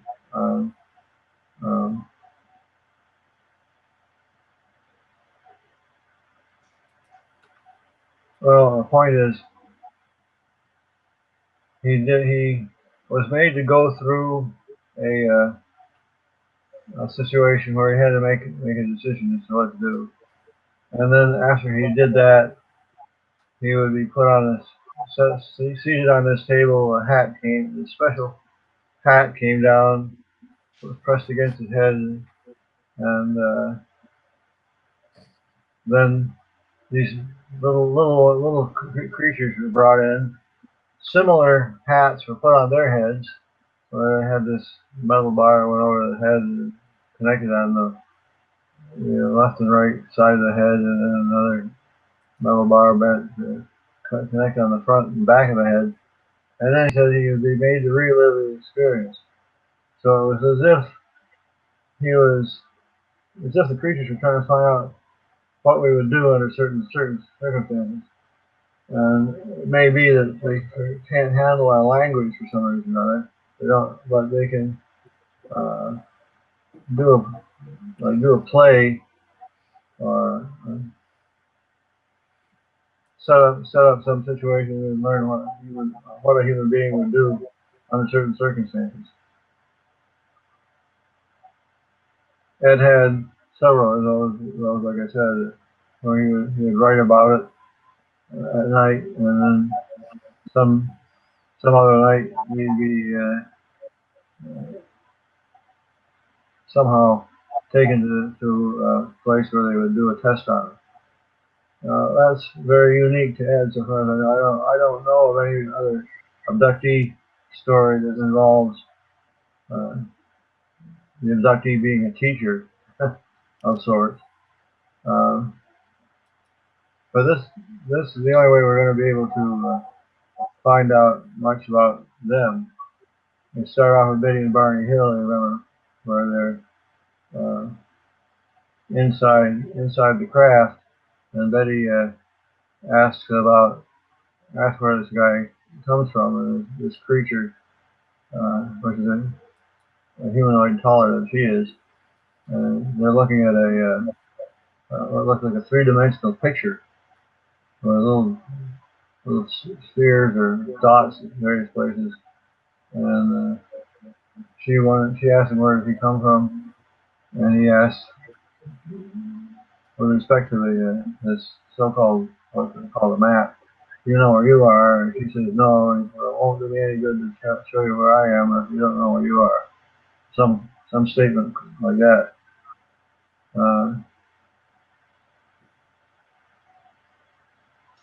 Okay, so Dave, I'm going to send you a question to you after I make one comment.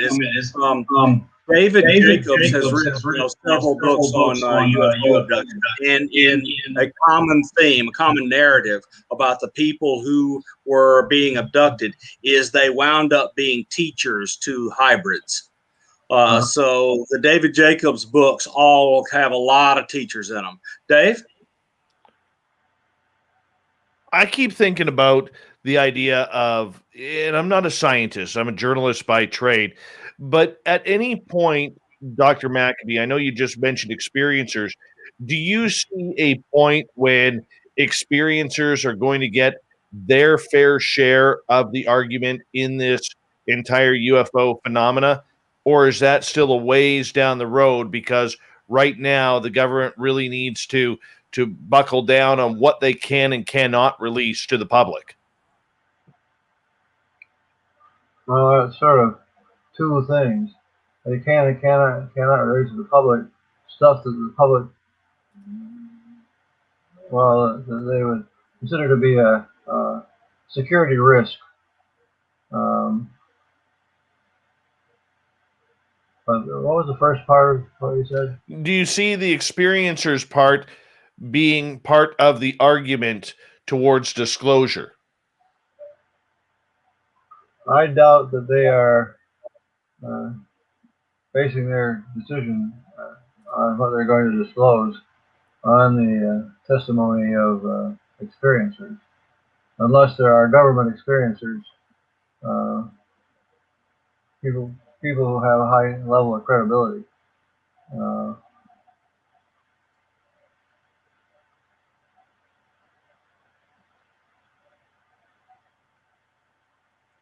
I think it's going to have to be left up to the civilian investigators to wring out whatever we can, whatever information we can from the people who have direct interactions, and we'll have to decide, which abductee type cases are we willing to accept as real, which are highly questionable. If the government has some case, for example, where an air crew was abducted,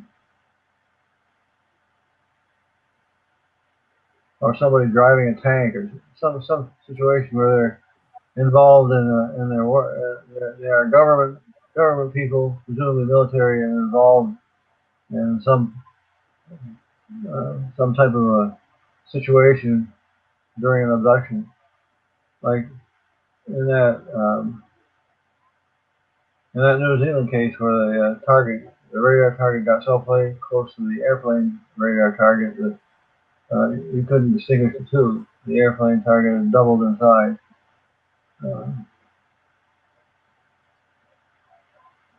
Why would they do that? What does this signify? They didn't do anything to the airplane, as far as I know. There was a lady on the inside who said for some reason she felt she didn't dare touch the surface of the aircraft, the metal surface, because this was a freighter aircraft. It didn't have any amenities, and they weren't worried about whether people were comfortable in the back of a freighter aircraft. She could have reached out and touched the metal of the outer skin of the aircraft, but she instead had this feeling that it was hot.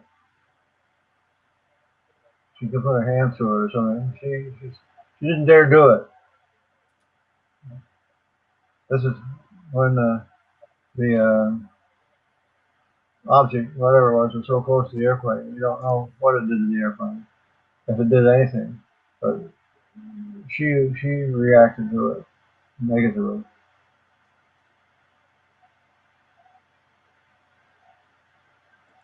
So for now, you believe that the experiencers, or what people are encountering with UFOs or extraterrestrials, is going to continue to be sidelined, at least for the next number of years, while the public maybe gets used to what this new phenomena is. I suspect it's not going to take long for the public to get used to the reality of these objects, as long as these objects keep their distance, shall we say. If we start finding bad things happening to witnesses, then it will take a lot longer to for the general public to acclimate itself to this new situation of having creatures flying around. You have to ask yourself, do I care whether other species of creature fly around the earth, picking up samples and occasionally abducting people and stuff like that? Do I really care?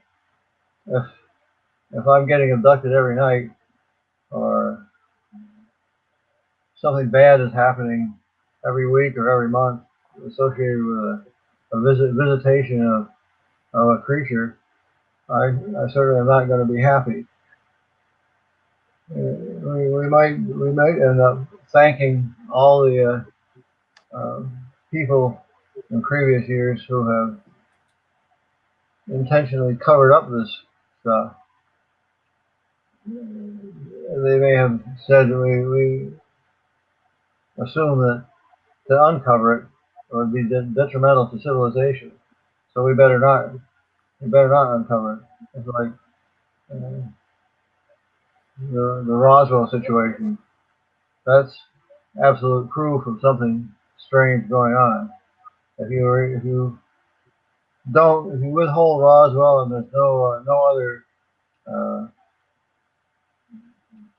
hardware case like that, no other crashes or whatever, and so that you can get away with disparaging witnesses and poo-pooing sighting details and stuff like that, as long as you can't make it possible to absolutely prove that strange things are happening, then civilization goes along in a normal fashion without worrying about what other creatures in the world in the universe might do to us. But then when you take the next step and go from U1 to U2, ufology 1 to ufology 2, you're using hard evidence to come up with try to figure out how what these creatures are doing and what they might plan on doing to us. That could be enough of a shock, like a pandemonium, a pandemic of a sort. And gentlemen, on that note, I'm going to get you to hold on right there because we are going to go to break here at the top of the hour. We have 1/2 hour left of Science Bob and Friends with Dr. Bob McGwier and special guest Dr. Bruce Maccabee talking UFOs and whatever else we could fit in here on Spaced Out Radio next.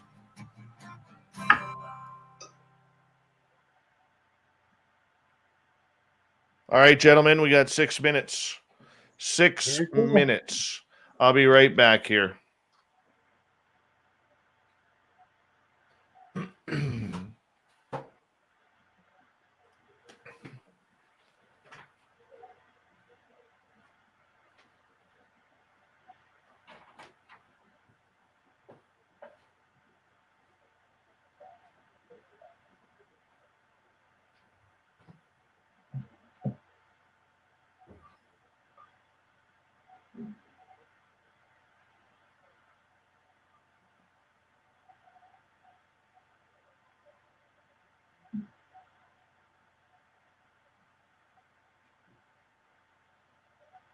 All right, Spaced Out Radio. I don't see any questions in all caps.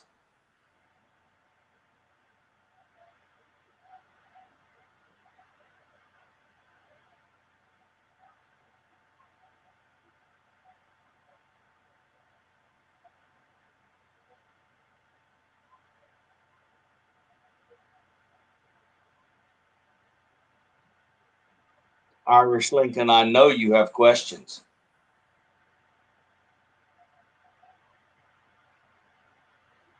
Bitcoin went up 7% in the last 24 hours. That's what my thought is.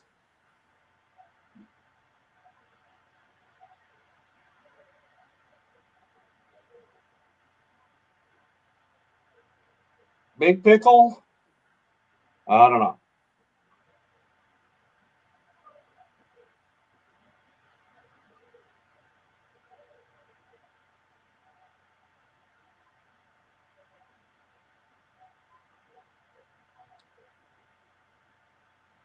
Dale, when you admire someone, you do whatever it takes.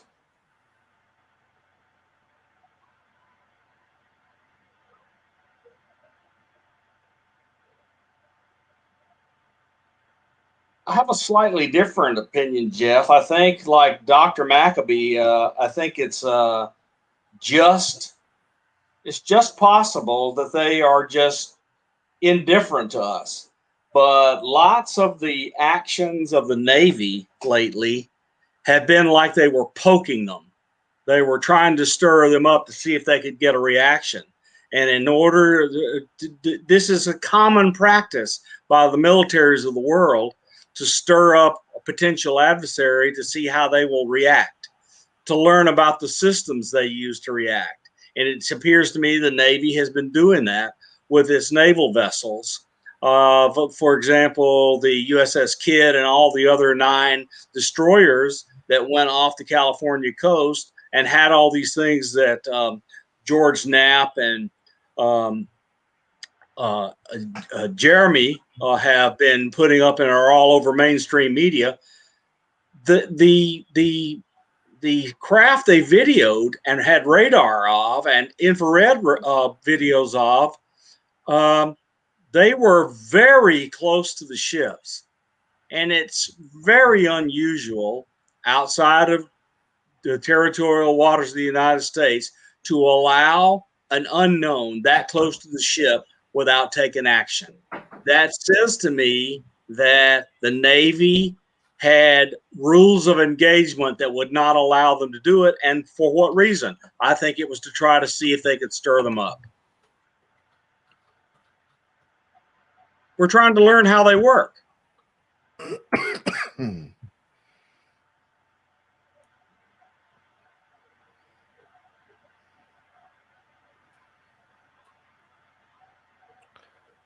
You're welcome, Uncle Dale, in your power stash.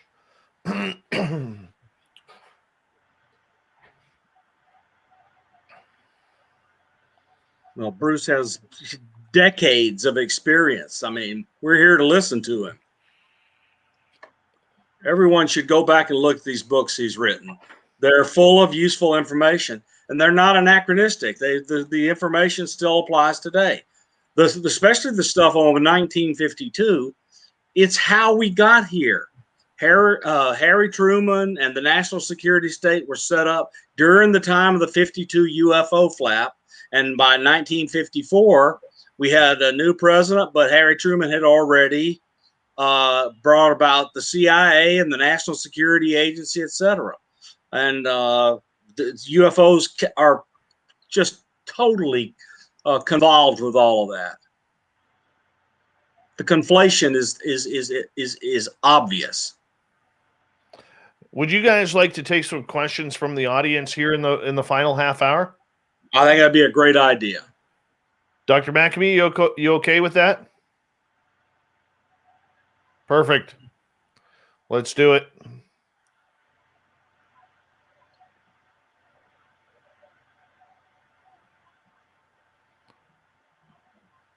This is so much fun. So much fun. It is. It is indeed.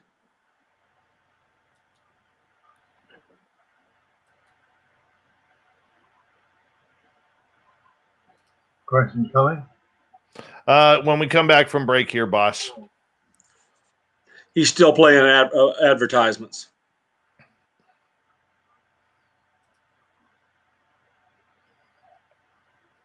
All right, we got about 20 seconds. Big thank you to Andrew, Cat Chaser, Dan, UFO Nut, Ozzy Steve, Jeremy, Horror Realm, Jenny Metz, Science Bob, and Fabster for the amazing super chats tonight. Really do appreciate the love and support you guys give us daily. Thank you to all the veterans who are listening to this show and wherever you are on this beautiful planet. We appreciate you taking the time for us as well. Here we go.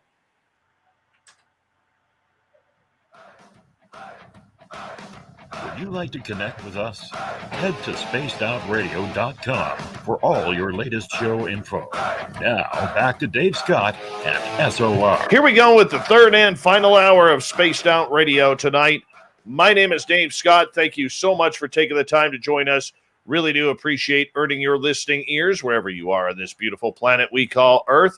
Want to remind you that if you missed portions of this show or others, check out our free archives by going to youtube.com/Spaced Out Radio. Just do me the favor, hit that subscribe button. The Desert Clam has set the password for tonight, in the SOR Space Travelers Club. Megatus is your password. Use it wisely, Space Travelers, as a clam sets the password each and every night right here on Spaced Out Radio. Our website is spacedoutradio.com, where we have a plethora of features for you, including rocking out to Bumblefoot and reading up on Captain Shirk's SOR Newswire. Follow us on Twitter at Spaced Out Radio and on Instagram at Spaced Out Radio Show. For the final time tonight, we introduce Science Bob and Friends. Once a month, we bring in Dr. Bob McGwier to talk about everything weird and strange when it comes under the paranormal genre.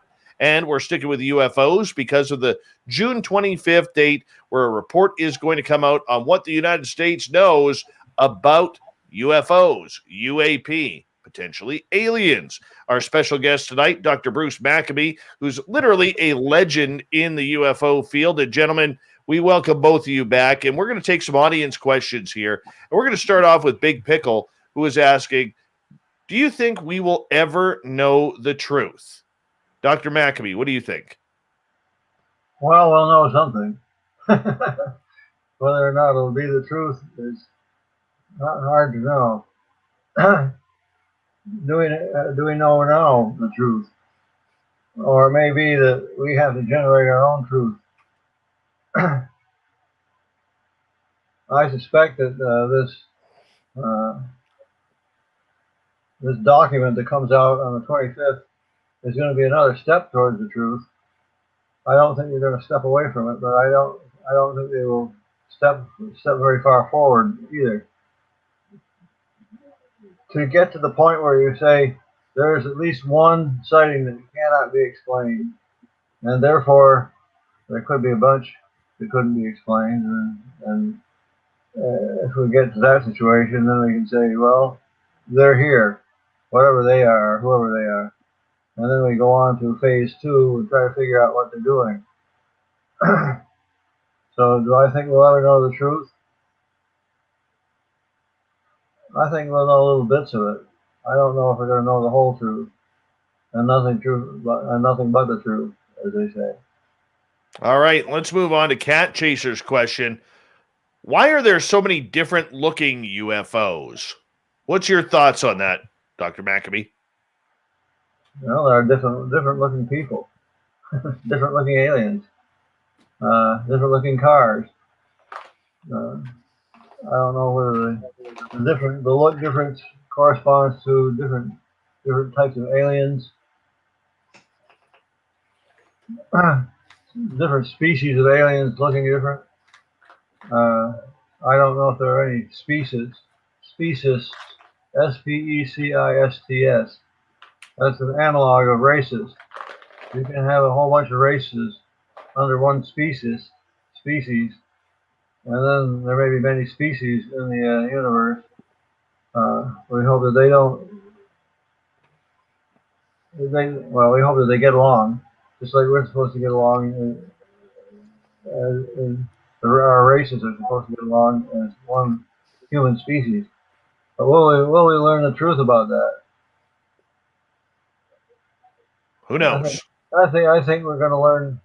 We're going to learn something, which will be have some truth value. But whether it'll be quote the whole truth and nothing but the truth, I don't know.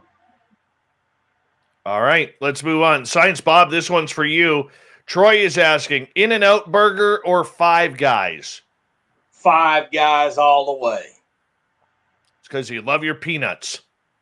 I eat a ton of peanuts, but I love those big, juicy, greasy burgers.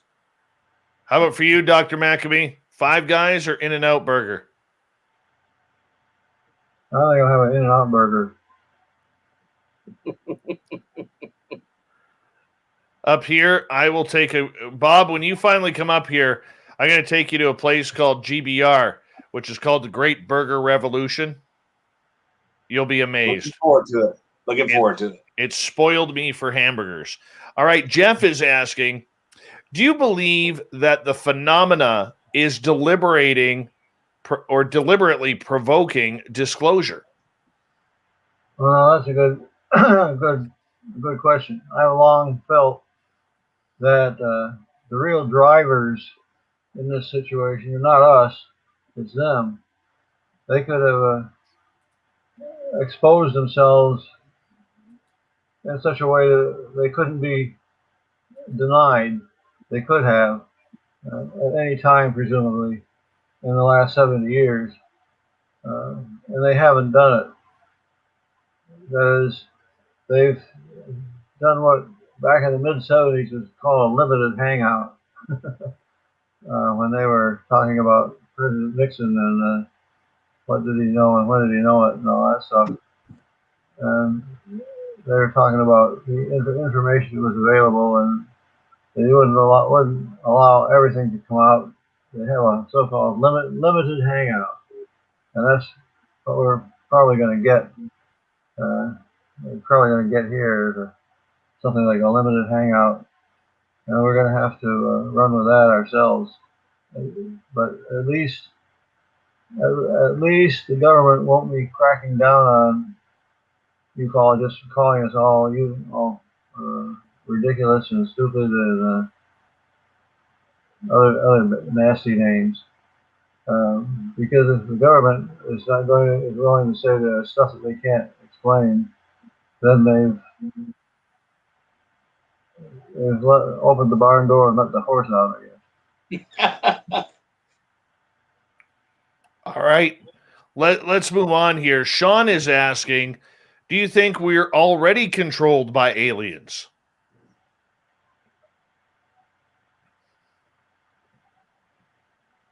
Well, I don't think so, but then of course they would be controlling my thought. So they could tell me you don't. They could be inside my head saying, "Of course you know everything. Of course you're not being controlled by aliens."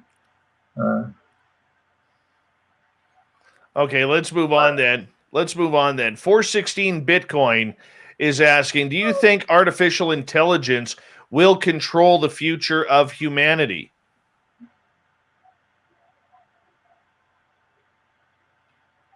Well, it's certainly going to have an impact. And how much of an impact it's going to be will depend on if we're careful to put ourselves first.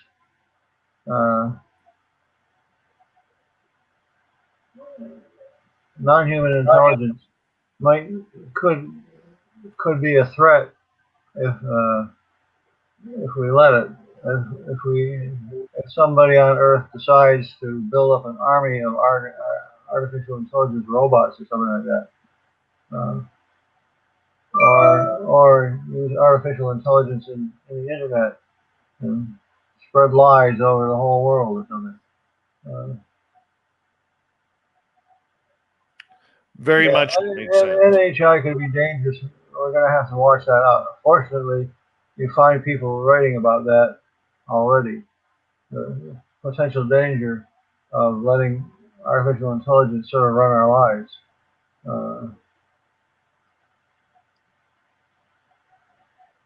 Well, we are getting closer. That's for sure. All right, let's move on here as we continue on with Dr. Bruce Maccabee and Dr. Bob McGwier. Casual Conversation is asking, do you think the government has agreements with extraterrestrials? Well, that's a pretty good question, too. And I have no way of knowing whether there is or not. There could be, I suppose, if the president were to be abducted, and that might not be a bad idea, but if the president were to be abducted and told what he was going to have to do to run the country,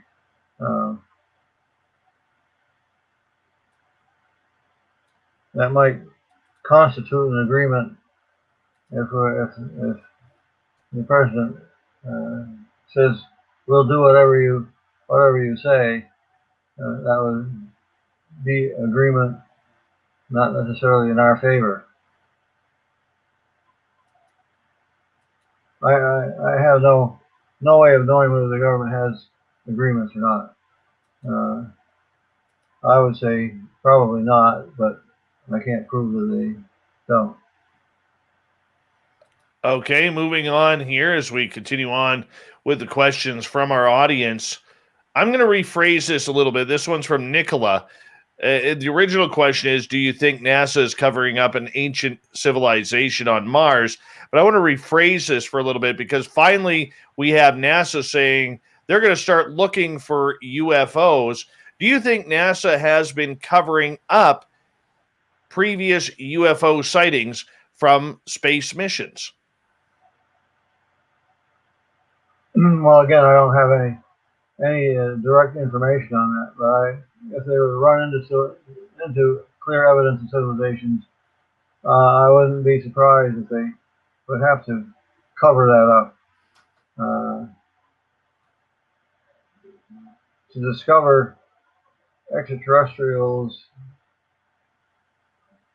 evidence of extraterrestrials that were around thousands or tens of thousands or hundreds of thousands of years ago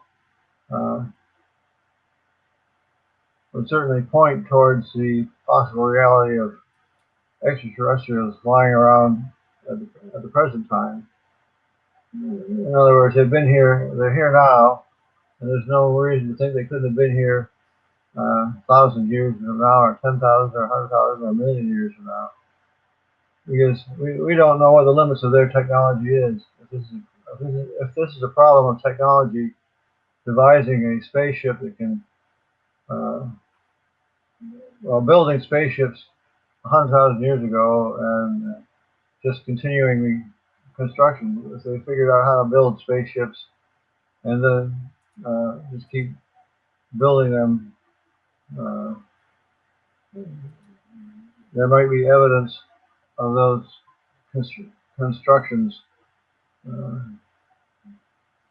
not necessarily buried, but, well, you drive along in mountainous wooded areas around those low populations, and you find trash dumps left by people who were there 100 years ago, or 200 years ago, or 500 years ago, or whatever. So the point is, there could be leftover evidence of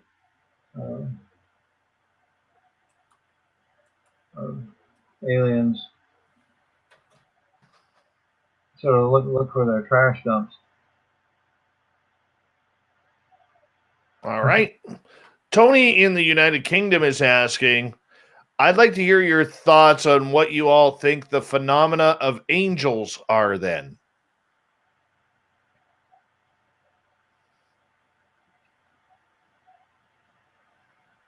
Well, angels could be extraterrestrials, I suppose. The same way as extraterrestrials could be angels. I don't know which comes first.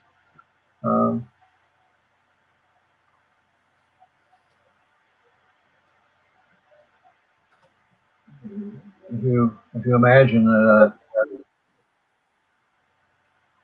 human beings could live to be hundreds of years old, then there could be humans that were alive several thousand years ago and are alive now appear as beings, but I guess you sort of have to decide how you define an angel. Is an angel a corporeal thing, or a spiritual or mental thing?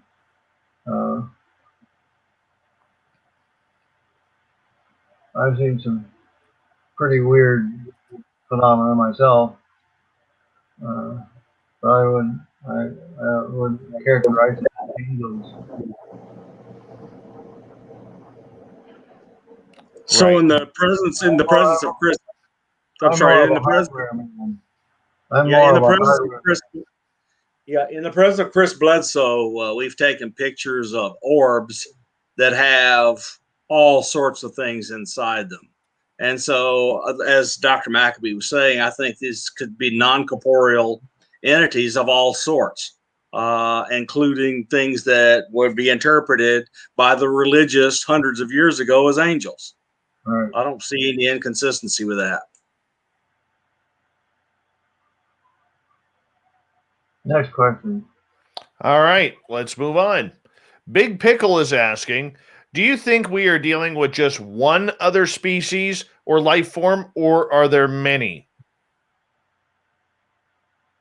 Well, I suspect that there are many. I don't know whether that means 1, 2, 5, 10, 50, 100.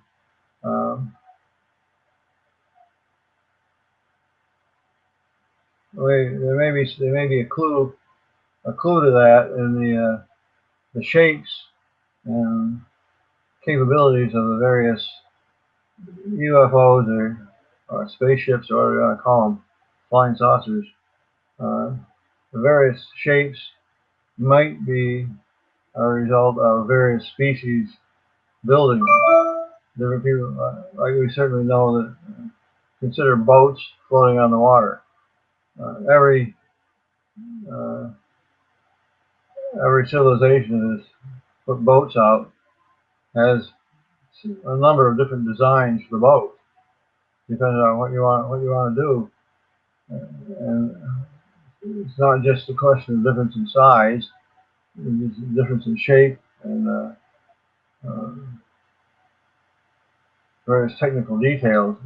A trireme, that's a boat with 3 rows of paddles on each side. It's going to be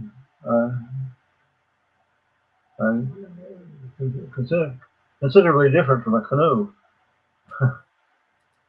And yet they both float on the water and you can travel someplace.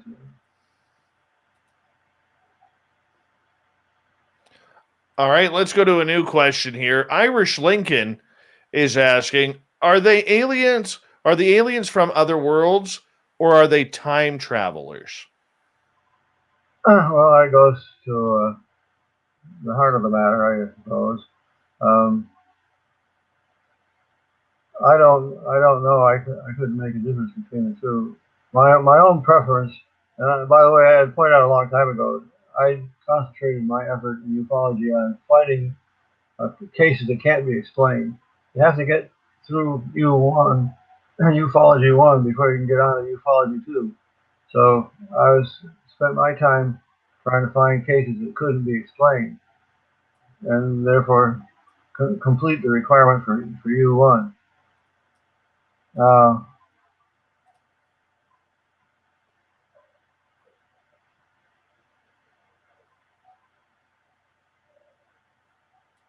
Since I was not spending my time theorizing over, or since I was spending my time looking for an unexplainable case or unexplainable cases, I didn't spend much time theorizing over how they got here from wherever. There are suggestions of space, traveling through wormholes, interdimensional travel, time travel, all these things that nobody knows really what they mean, or how they would be accomplished. The one thing that we know that we could do is the straightforward extraterrestrial rocket-powered spaceship or something like that. We can do that ourselves. So I've always been a hardware man as far as the objects are concerned, and I would go with ET in the sense of it may have taken them 500 years to get here from there, but if they want to do it, they can do it. All right, let's move on here. The Free Air is asking, do you believe aliens could be walking among us? Well, we don't know what the limitations of their shape-shifting capability might be, if they have something like that. There have been instances of people believing that they were seeing aliens walking among us. And I would have to say I wouldn't be surprised if the aliens And became, if the aliens can disguise their alienness enough to look like us. They could certainly walk among us, and that would be a way to learn about us. Yeah. We got time for one more question as we have under 2 minutes here. Dr. Maccabee, I'm going to ask you this one from Michael, who is asking, should the Roswell incident be up for full public disclosure by now with what's going on? Well, that's a good question. And by the way, since you brought it up, the Discovery Network is having a show on Roswell. 6 episodes, first 3 on July 2, the 74th anniversary of Brazel finding the trash out in his field. Anyway, they're having a docudrama on Roswell. And it's starting on the very day of well, no, that's going to be on July 2. That's going to be amazing. Dr. Bruce Maccabee, I want to say thank you again for coming on Science Bob and Friends with Dr. Bob McGwier and myself. It is always a pleasure to have a legend such as yourself on this show, and much respect for you and all of your accomplishments. Oh, thank you. thank you so much, Bruce, for doing this. Thank you for having me. It's been fun. And Science Bob, we will have to say that next month is going to be very interesting because it's going to be very reactionary to what goes on June 25th. Going to be pretty amazing, and I think ultimately it might be delayed, but we'll see. Don't forget to celebrate the 24th of June coming up. That's Kenneth Arnold Day. Kenneth Arnold Day. And the date. In my book, 3 minutes in June. 3 minutes was the duration of the sighting. 3 minutes in June. The UFO flying saucer sighting that alerted the world to what was going on. Thank you, sir. Coming up next, we have the SOR Newswire. We have the Thought of the Day. Stay tuned. Spaced Out Radio continues right after this.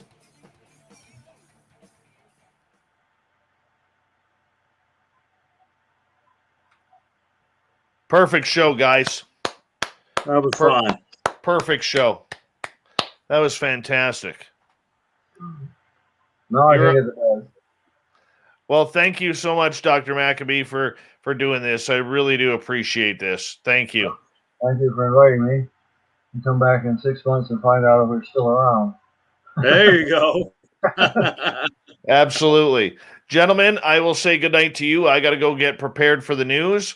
I appreciate you guys coming on in. Good night, Dave. Good night. Good night, Science Bob. Good night, Dr. Maccabee. Appreciate you. All right, there we go. What a great show. What a great show.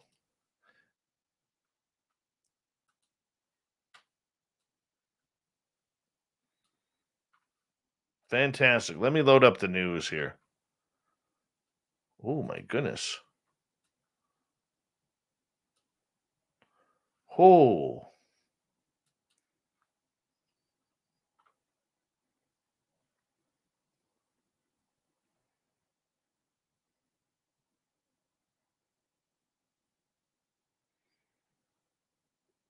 How many news stories? 1, 2, 3, 4, 5, 6, 7, 8. There we go. We got them. Very nice.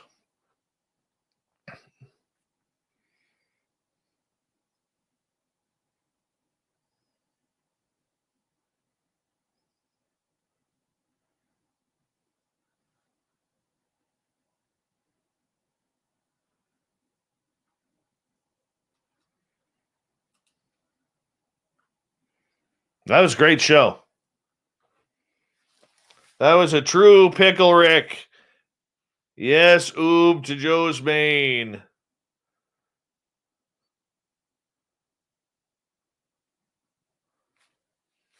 Heaven-bound daughter, what is happening? Thank you for coming to our chat room.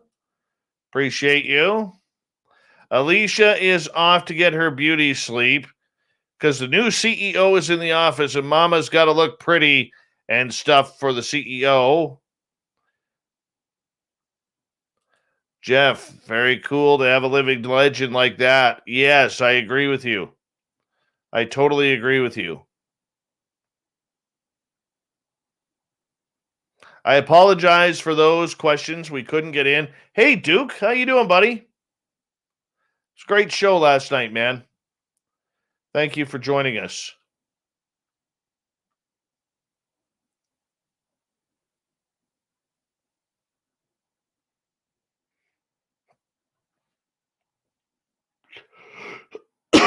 Excuse me. Super Duke flying in with his cape. Yes, that's what he does.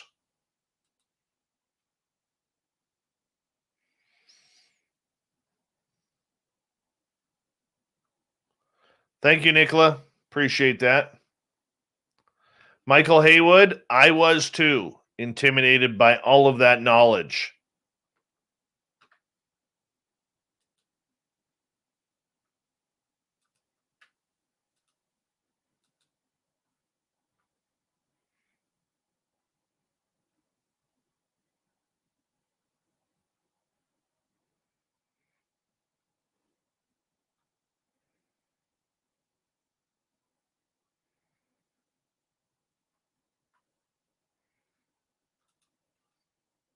My ears keep popping. It's driving me nuts tonight. Good night, gorgeous Kira. Oh, she only has a 10-hour workday tomorrow. Oh, what's that like?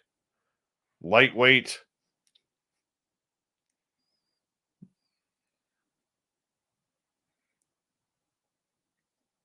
Thank you, Michael Listuka. Appreciate you, man.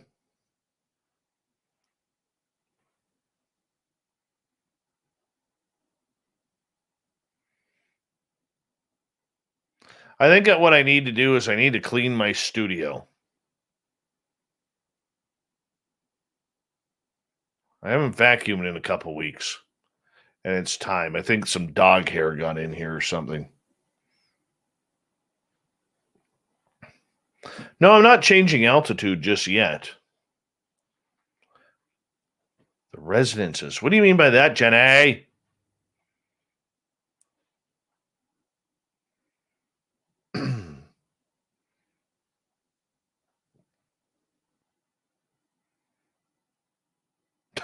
Thanks, Science Bob.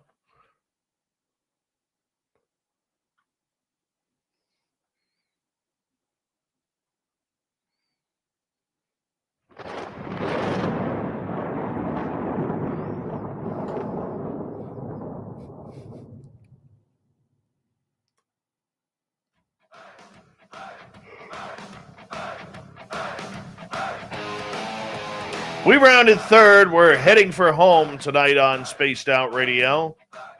My name is Dave Scott. Thank you so much for taking the time to join us. I really appreciate earning your listening ears. Want to remind you that if you missed most of this show or others, check out our free archives by going to youtube.com/Spaced Out Radio. Just do me the favor, hit that subscribe button. Our website is spacedoutradio.com, where we have a plethora of features for you, including rocking out to Bumblefoot and reading up on Captain Shirk's SOR Newswire. Follow us on Twitter at Spaced Out Radio and on Instagram at Spaced Out Radio Show. Speaking of the news,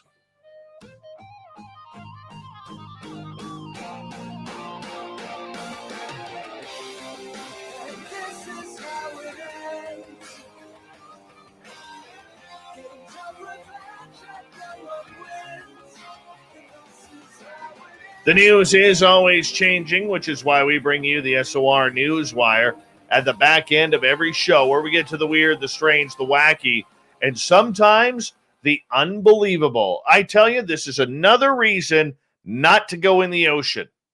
I'm telling you right now. You guys don't believe me. You keep heading into the saltwater freak fest knowing that there is stuff in there that could kill you. But you keep going. Why? Do you have a death wish or something? Listen to this out of Australia.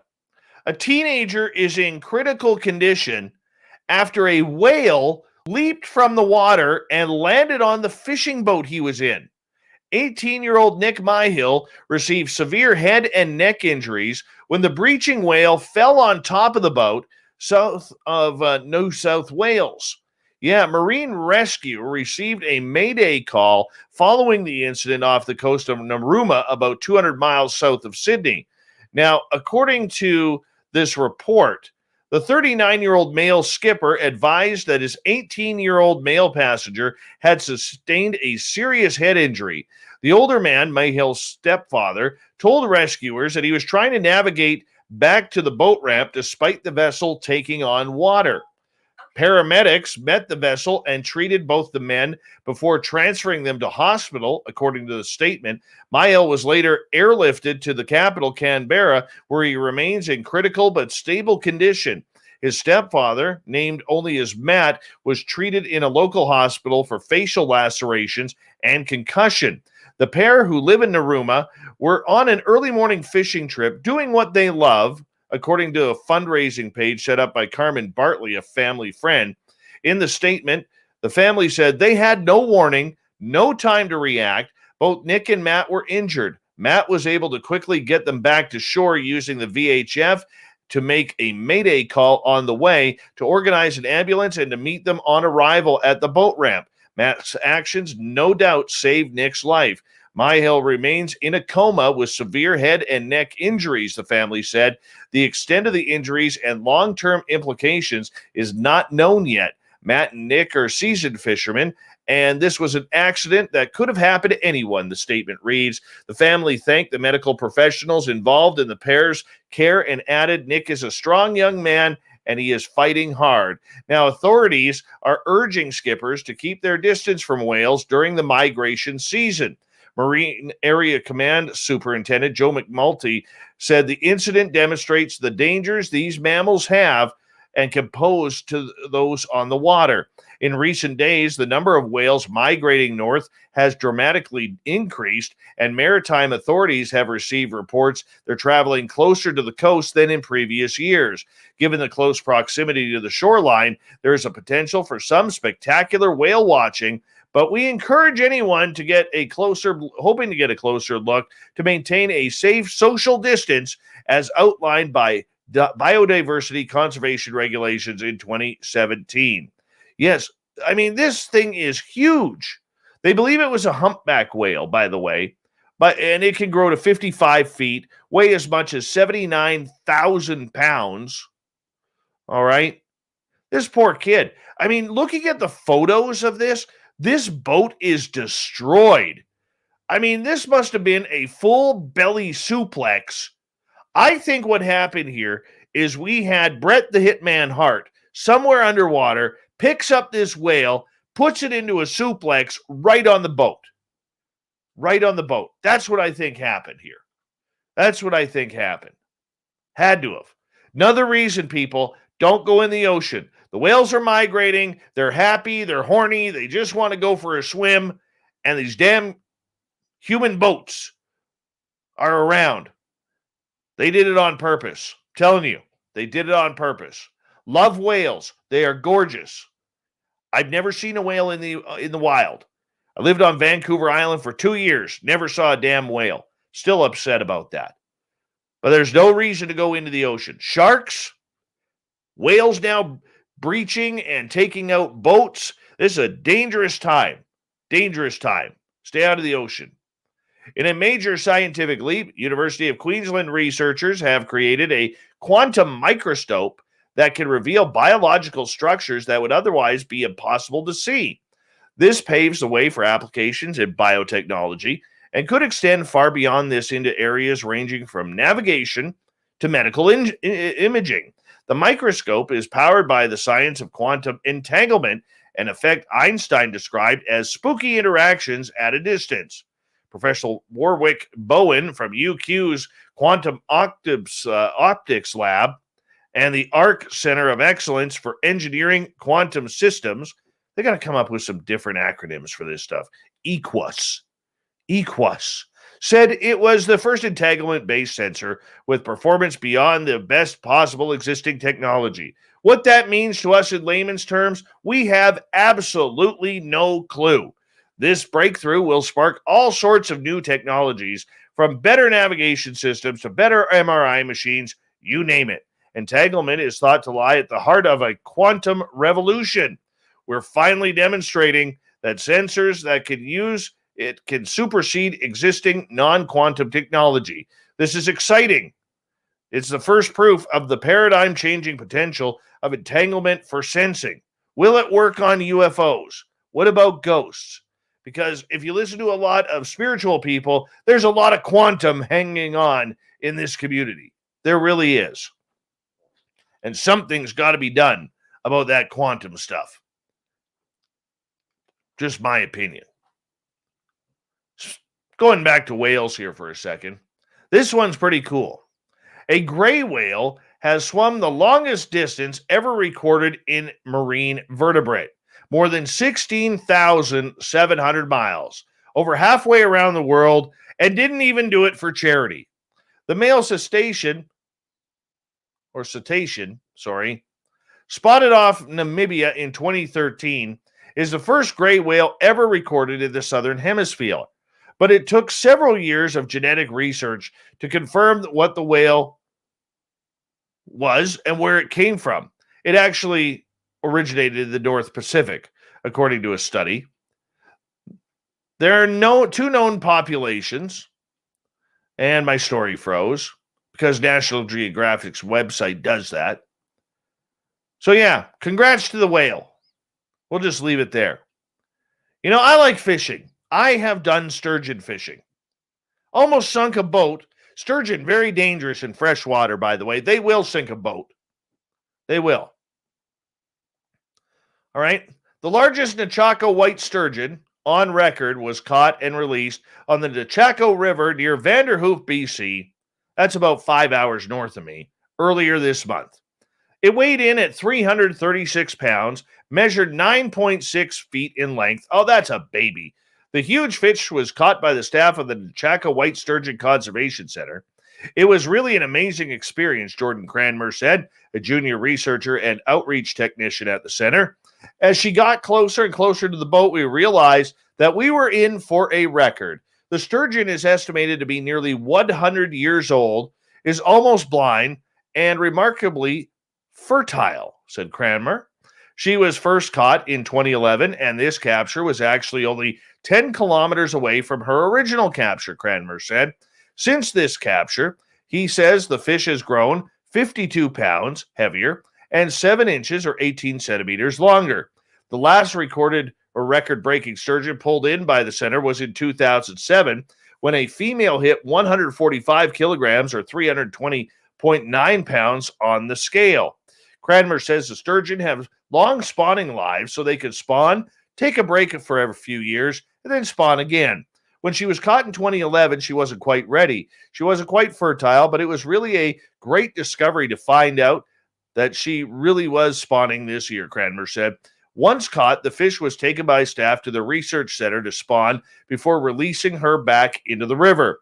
While the Nechako River is a tributary of the Fraser River, studies have found that the sturgeons found in either river are genetically different from each other. According to the Nechako White Sturgeon Recovery Initiative, sturgeons in the lower Fraser can reach 6 meters in length. So you multiply that by 3.5, you're at about 20 feet long, great white size, and up to 800 kilograms, or well over 1,400 pounds. The Nechako white sturgeon is considered endangered by the Committee of the Status of Endangered Wildlife in Canada. Cranmer said it's important people enjoy the outdoors respectfully and support habitat restoration in order to ensure spawning areas for the fish that remain protected. You know, the biggest sturgeon I caught was 75 pounds.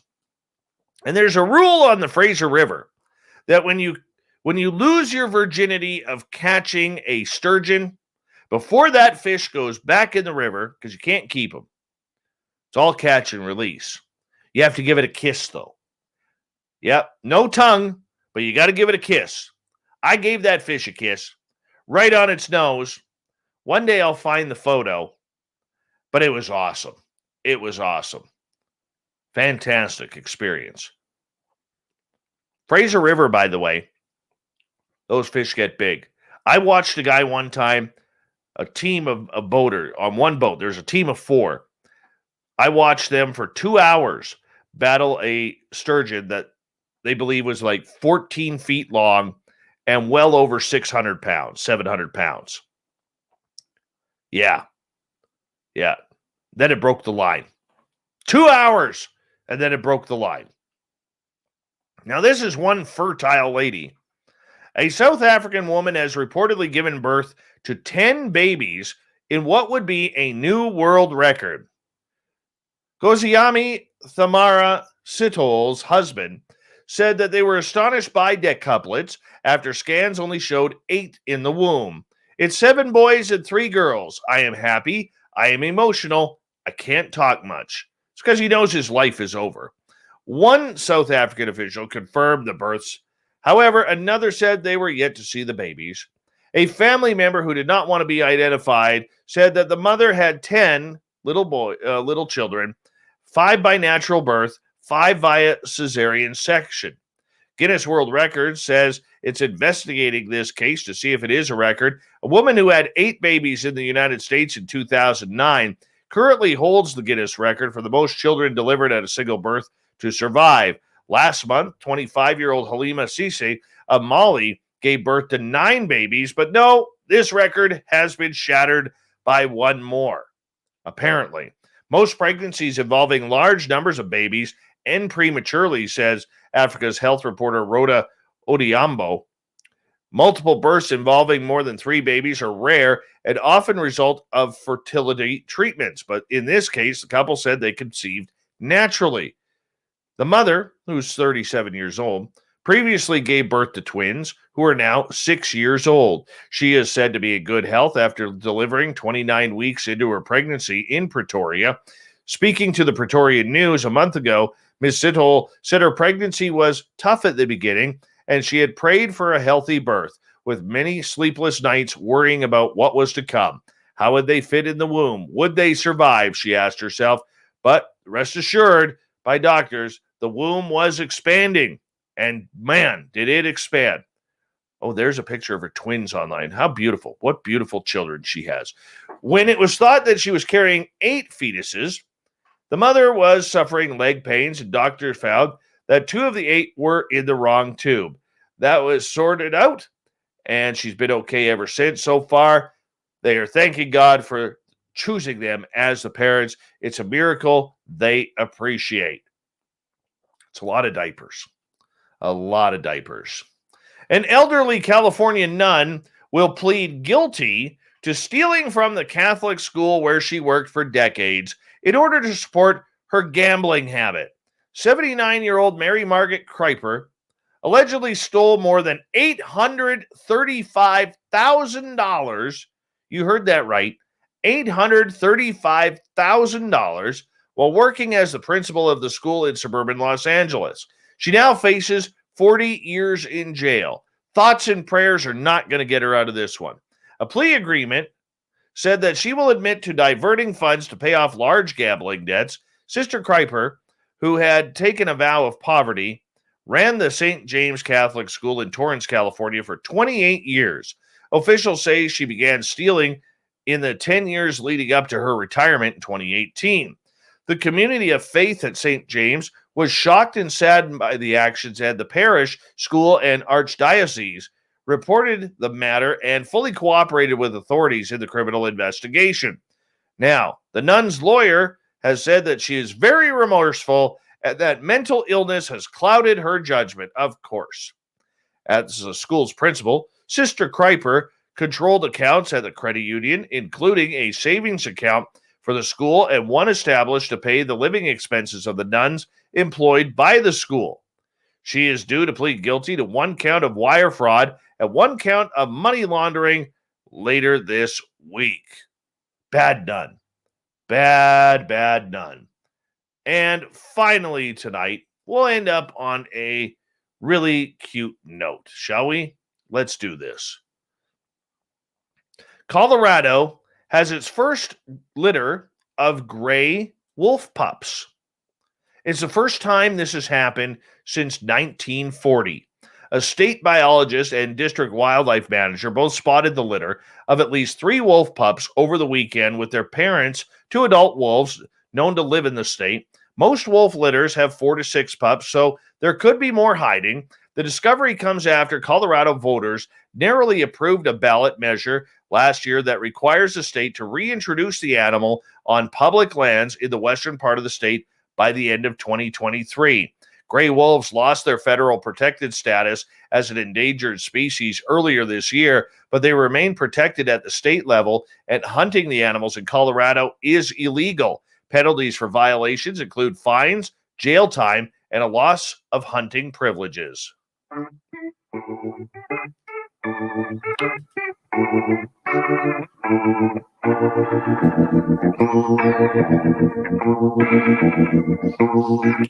Thought of the Dave happens every night at this time, where we ask a question on our Facebook and Twitter pages, then read your responses on the air because we love the audience participation around here. Today's Thought of the Dave is as follows. When do you think aliens will become part of the disclosure conversation? Let's head over to Twitter. Graham, this month. Nick, I definitely don't think they will tell us the truth about UFOs, and definitely don't think they would ever bring aliens into the conversation. The government has too much to lose by being truthful. Evil Carl, they could probably say on June 25th they might be people inside inner Earth, all long and living inside Earth that are advanced, and we have no idea what part of the Earth they are coming out from, and this is why the advanced ships are coming from somewhere.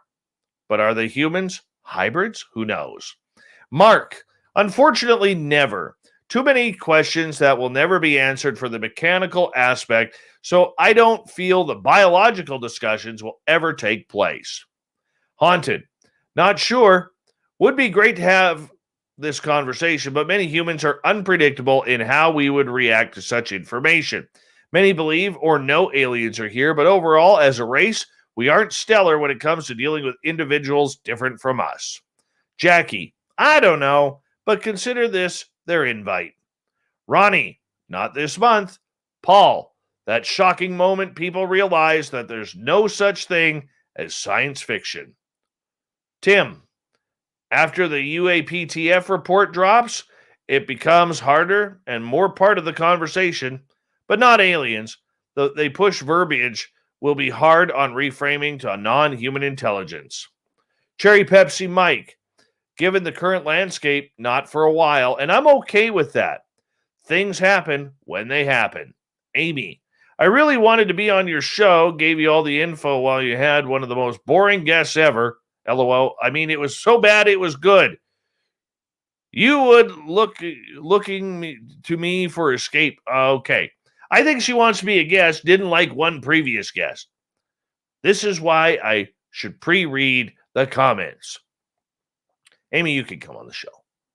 Benji, truth be told, I think they'll come up with some new term to talk about aliens, just like UAP and UFO. All right. I think let's move over to Facebook. Gail, I didn't know they weren't. If the UFO is from another planet, how do people think it got here? Michael, probably as soon as people accept that not all UAPs are not of this world, the conversation will naturally flip to who or what are within the aircrafts. I agree with that, Michael. Eric, I think the weathering still has a ways to go first, unless those in charge of disclosure want a disaster. Paul, well, if they're operating the UFO USOs, they have to be in the know. Chris, it's kind of a redundant since either something is flying and or directing them here. That's interesting. Larry, let me decide when pigs fly or hell freezes over. Penman, when they come for a visit en masse and it becomes undeniable. Bobby has the final word of the night. They'll show up right after the Toronto Maple Leafs win the Stanley Cup. 67, people. 67. We got Mr. Ron Bumblefoot Thal rocking in the background with Little Brother is Watching. Bumblefoot is the official music of Spaced Out Radio, rocking us in and out of every single show. Get your horns up for the guitar god himself. Special thanks to everybody listening in at home, at work, in your cars, wherever you may be. Thank you to everyone in our chat rooms tonight on YouTube, LGAB, Twitch, Revolution Radio, Spreaker, the Facebook Space Travelers Club, and on Twitter at hashtag Spaced Out Radio.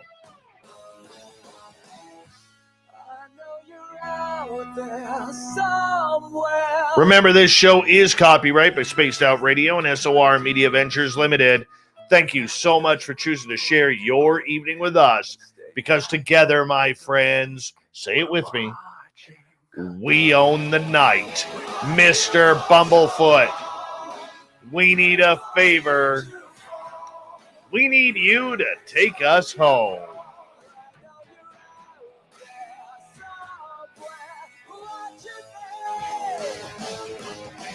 Yes, the Woo train has docked for the night, but soon, my friends, we shall ride again. Your seats are always available. Your tickets never expire. And if you want to bring a friend, yep, we've got room for them too. Good night.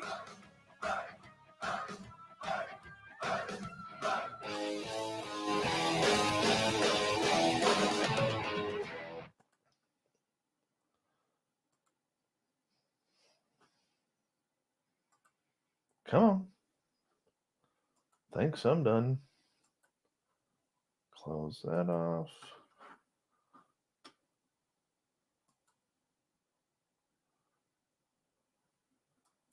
I did a reboot on this computer for an update last night.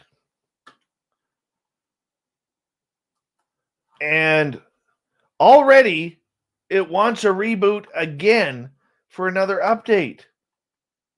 How many fucking reboots do you need? Honestly.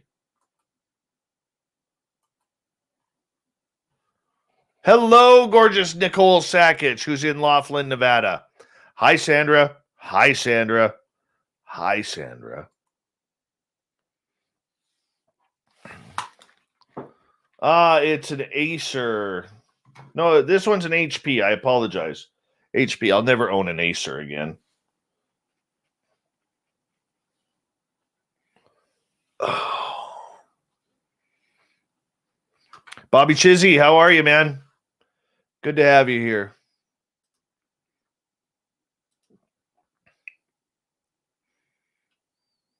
Let's download this shit.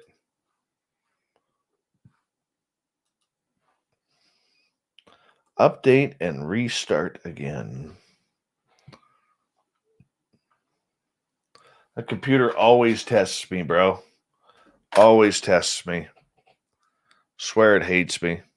I don't think so, but I actually love it. It's been a good computer.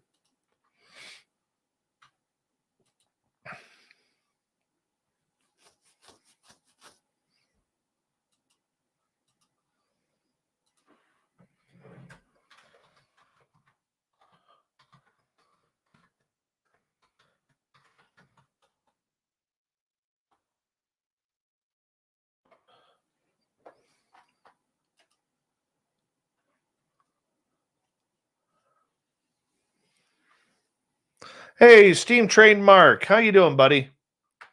Good to see you.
God damn, Facebook is being an idiot right now.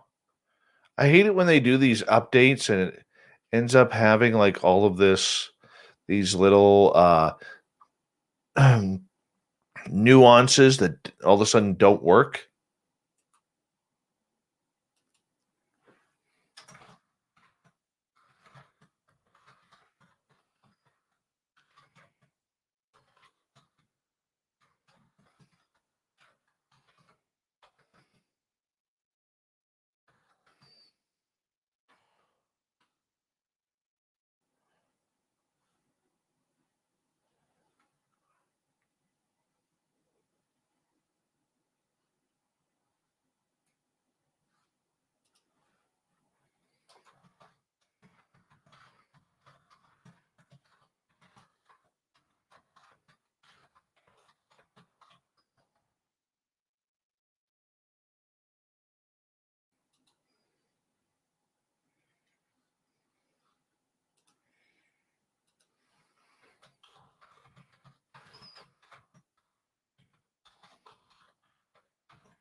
All right, we got that done. Let's get this over here. Load that up.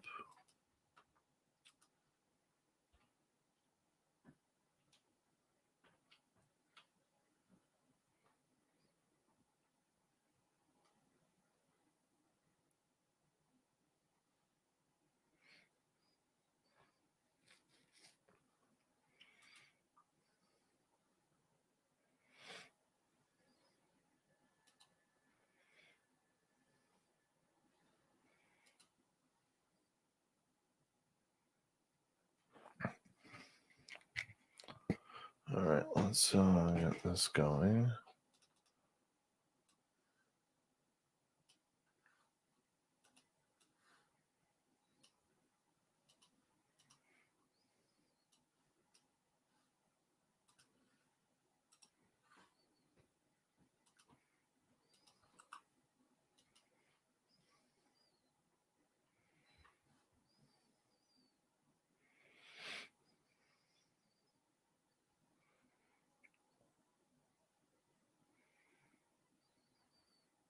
Good night, Michael Estuca. All right, so there's the end of that.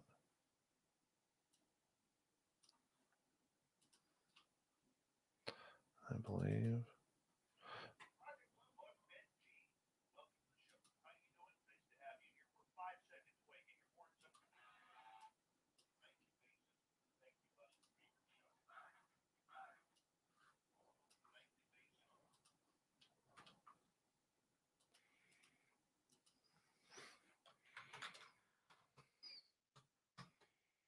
Hi, guy. Where you been hiding, man? Thanks, Big Pickle. Appreciate you, man.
Hi, Jordan Pettit.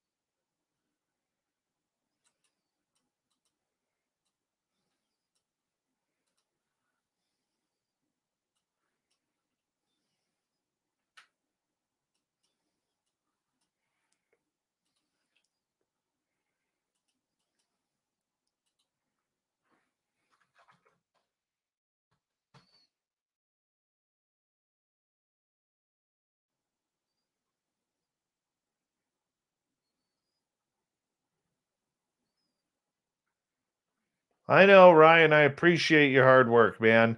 We just miss you, man. You're part of the team, and we love it when you're here.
Boy, it's a big update happening there.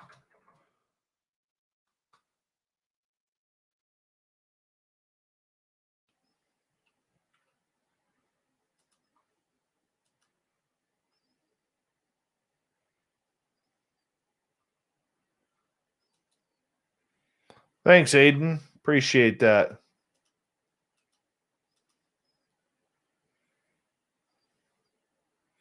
Have a good night, man.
Good morning, Carleen Rebecca from Australia. How are you? Welcome, my fellow Commonwealther.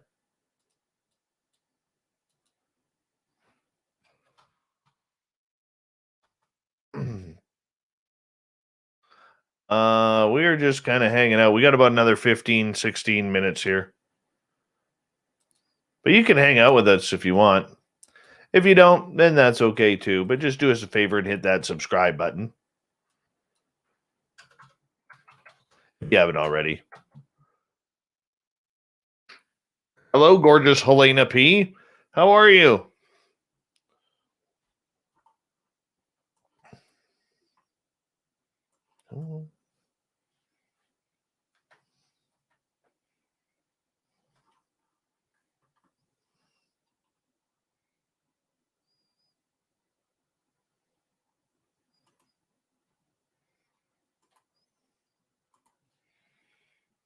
All right, there we go.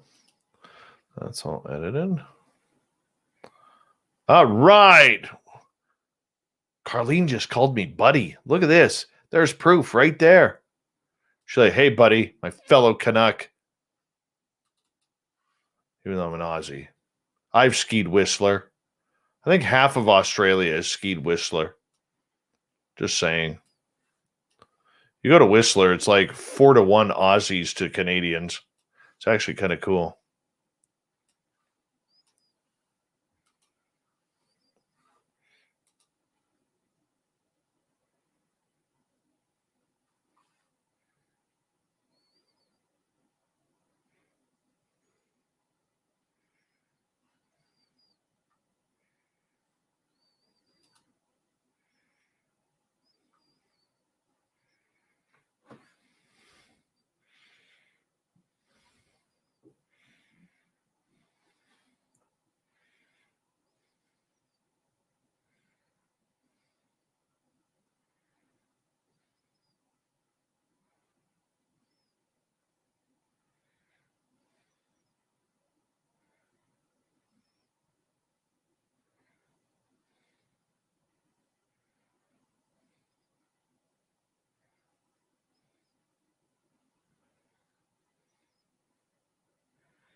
Hey, Witchy, how you doing?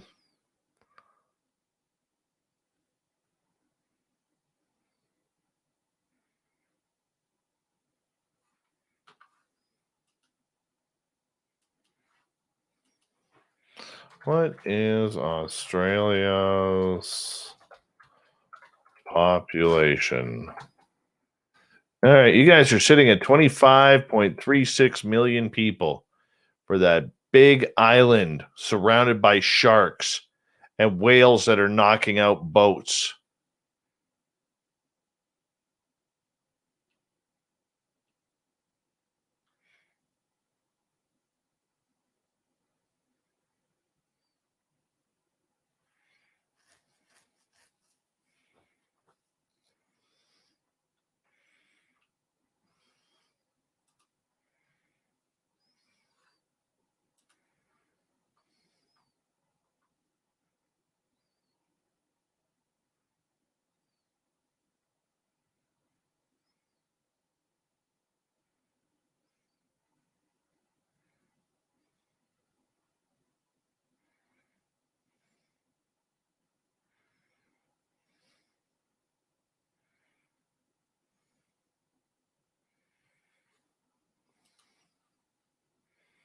Hey, Amuamua, how are you?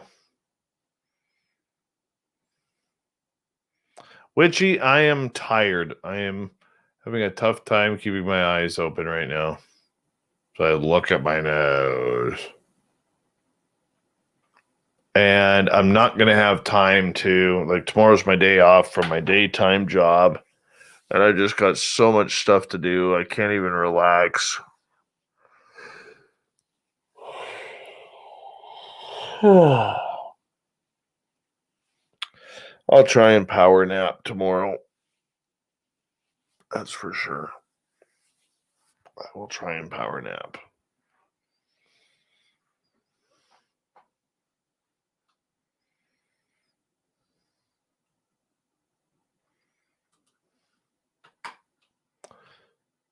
Nucker, what's happening?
That one is done there. Let's get the other one in here.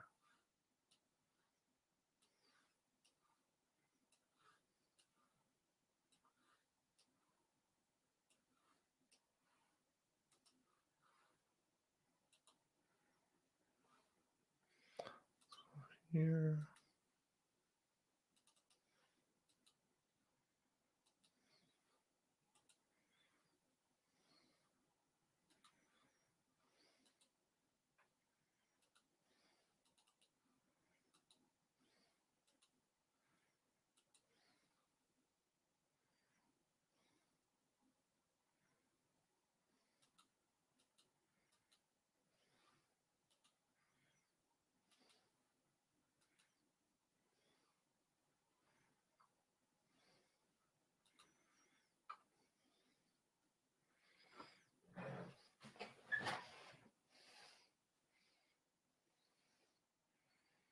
I did ask him that question.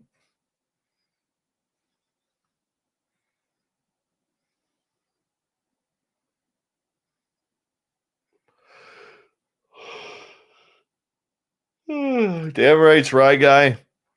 Gemini twins. I got better facial hair, though.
See if that's done. There we go. 5, 5, 5, 3.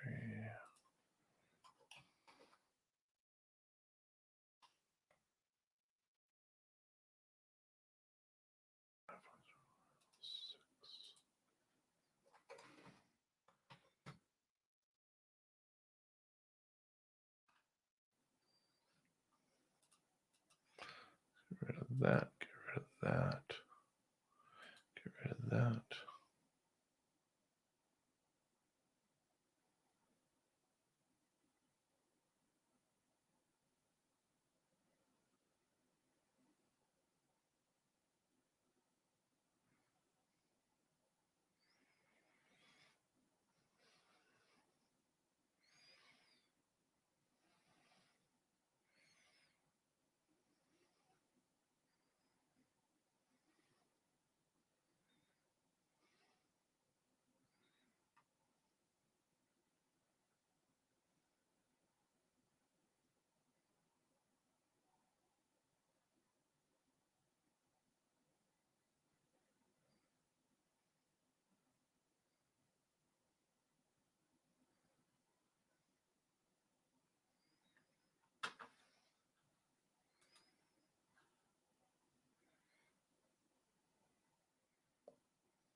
Thank you, gorgeous Helena. Good night, Michael Haywood. That's why we're here, Big Bad Andrew, hanging out after the show. Andrew gives a really solid thumbs up, just so you know. If you ever need a thumbs up, just hit up Andrew and say, hey, buddy, I need one of them thumbs up. And he will totally thumbs up you.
We didn't have corn today, Kev. I was practicing today. My fingers are killing me.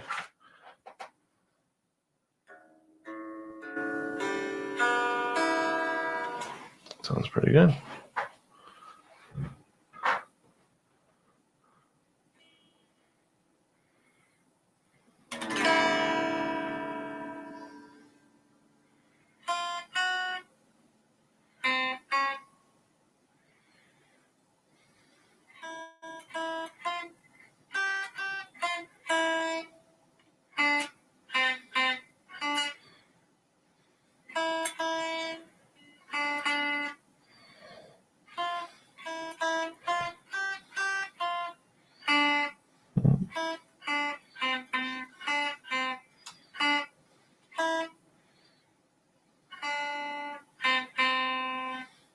That's all I learned today.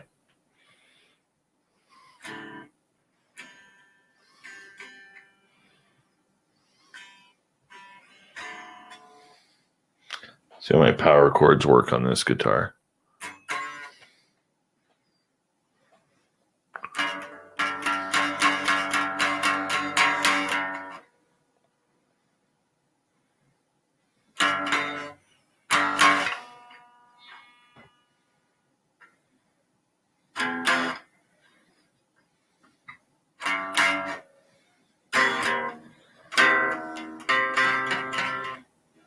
One doesn't want to work.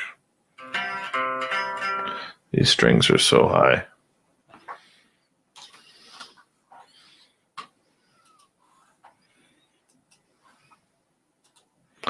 I gotta say, I'm really much enjoying learning how to play guitar.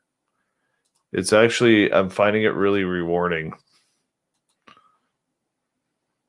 I always wanted to do this.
Damn it.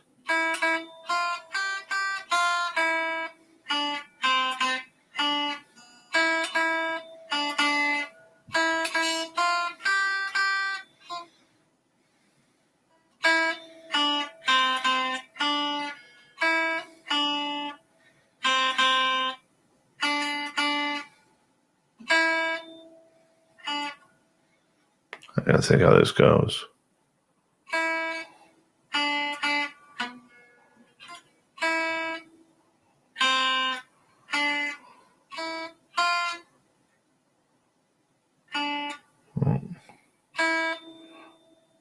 Do, do, do, do.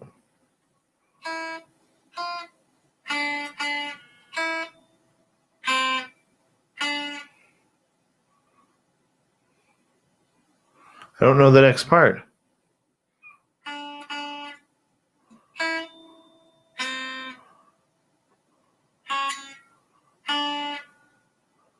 Do, do.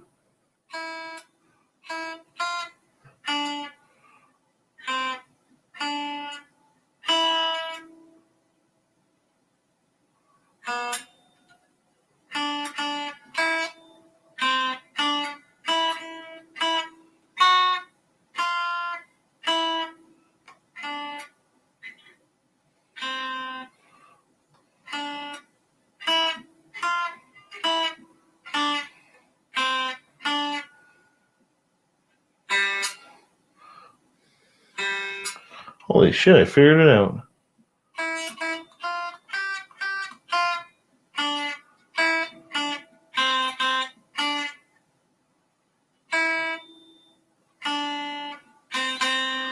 Wow, I actually figured it out.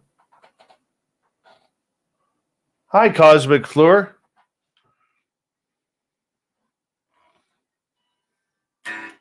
Hey, I'm 48 years old. I think you can start too. It's fun. I like totally feel like rejuvenated.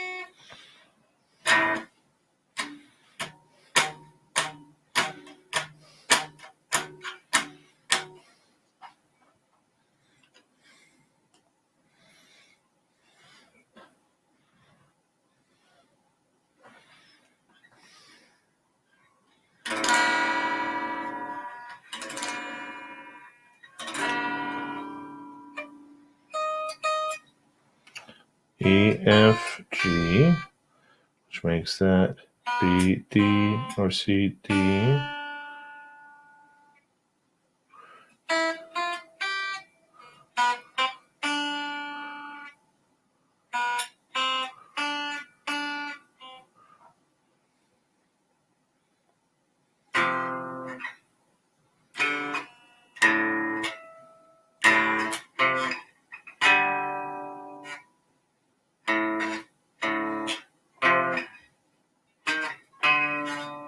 Damn it.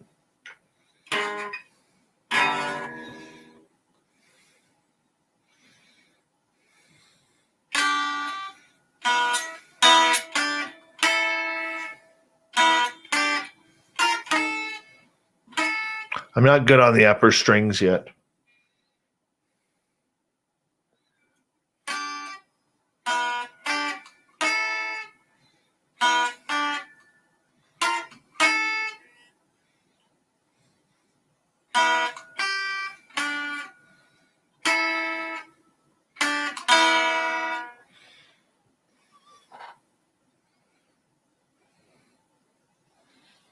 I'm not good on the lower strings yet.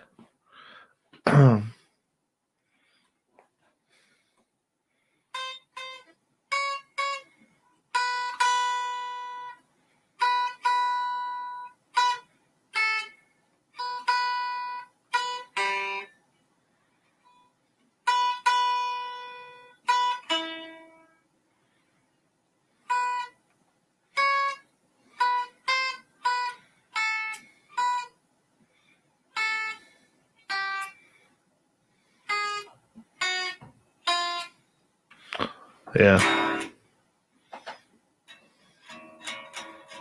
It's just really fun to have them in your hand.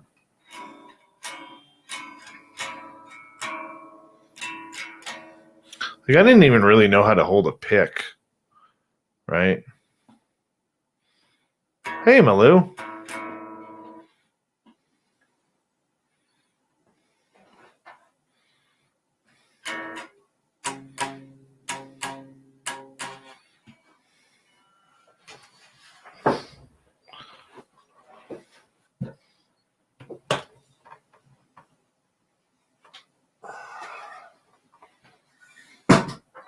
Oh, fuck, I just knocked that out of tune. Wonderful.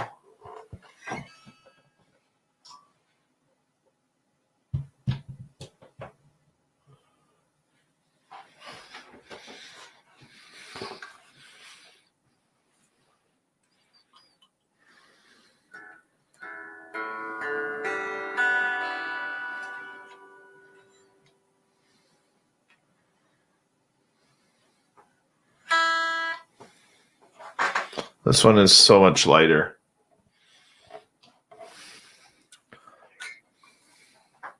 Easier strings, too.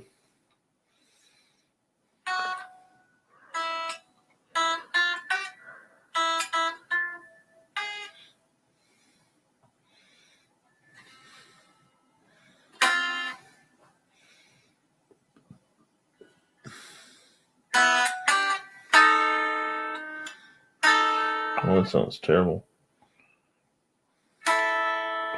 There we go.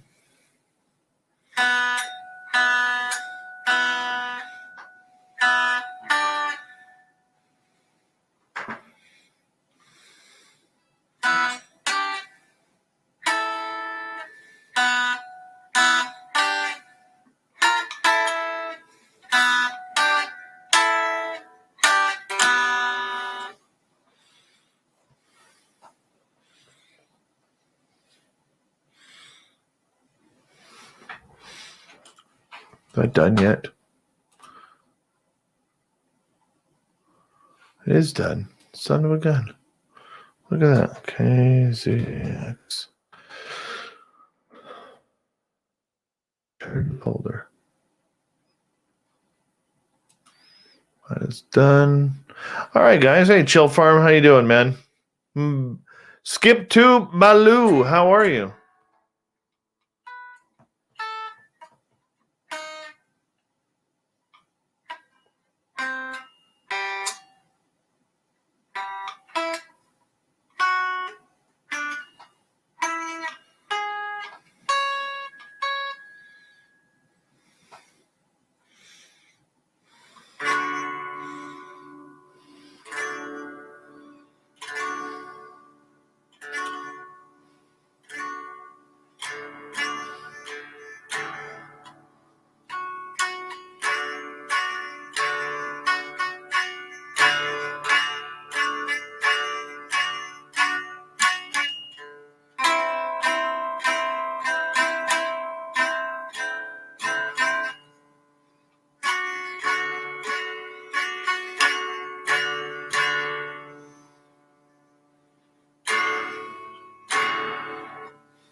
All right. On that note, tomorrow night, I think we got Sherry Seppi. I don't know what we're talking about yet. I could probably look on the calendar here. Sheila Seppi. We're talking walk-ins and cosmology. I think I have her phone number somewhere. But either way, that's who we're dealing with tomorrow. And walk-ins, cosmology, and I'll be practicing my guitar tomorrow during the day and mowing my lawn and doing some other stuff. And so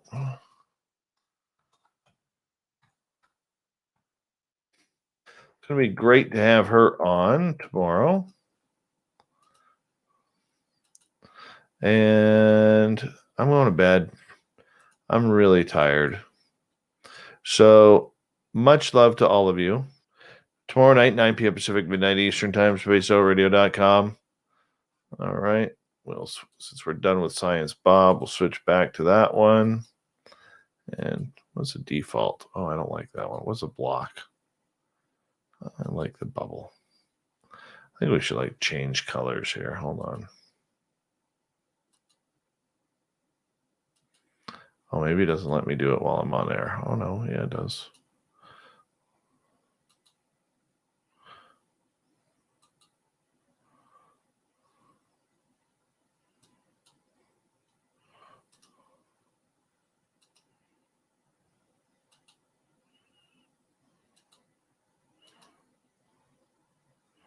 Let's go to a nice dark purple.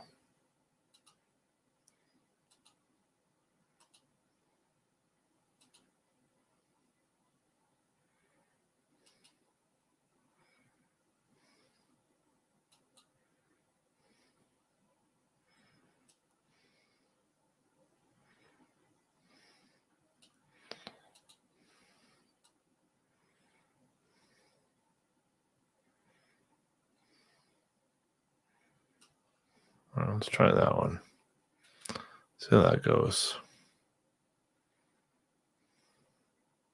Thurston Howell III. All right, everyone. Have a good night. Appreciate y'all. Thank you for all the super chatters. Andrew, Cat Chaser. Hold on, this is what we'll do now. We'll go like this. Andrew, Cat Chaser, Dan, UFO Not. Well, that was terrible.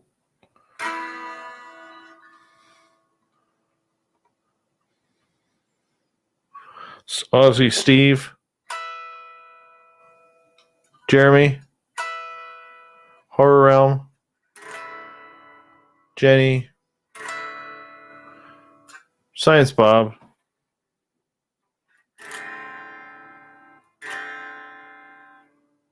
and Fapster.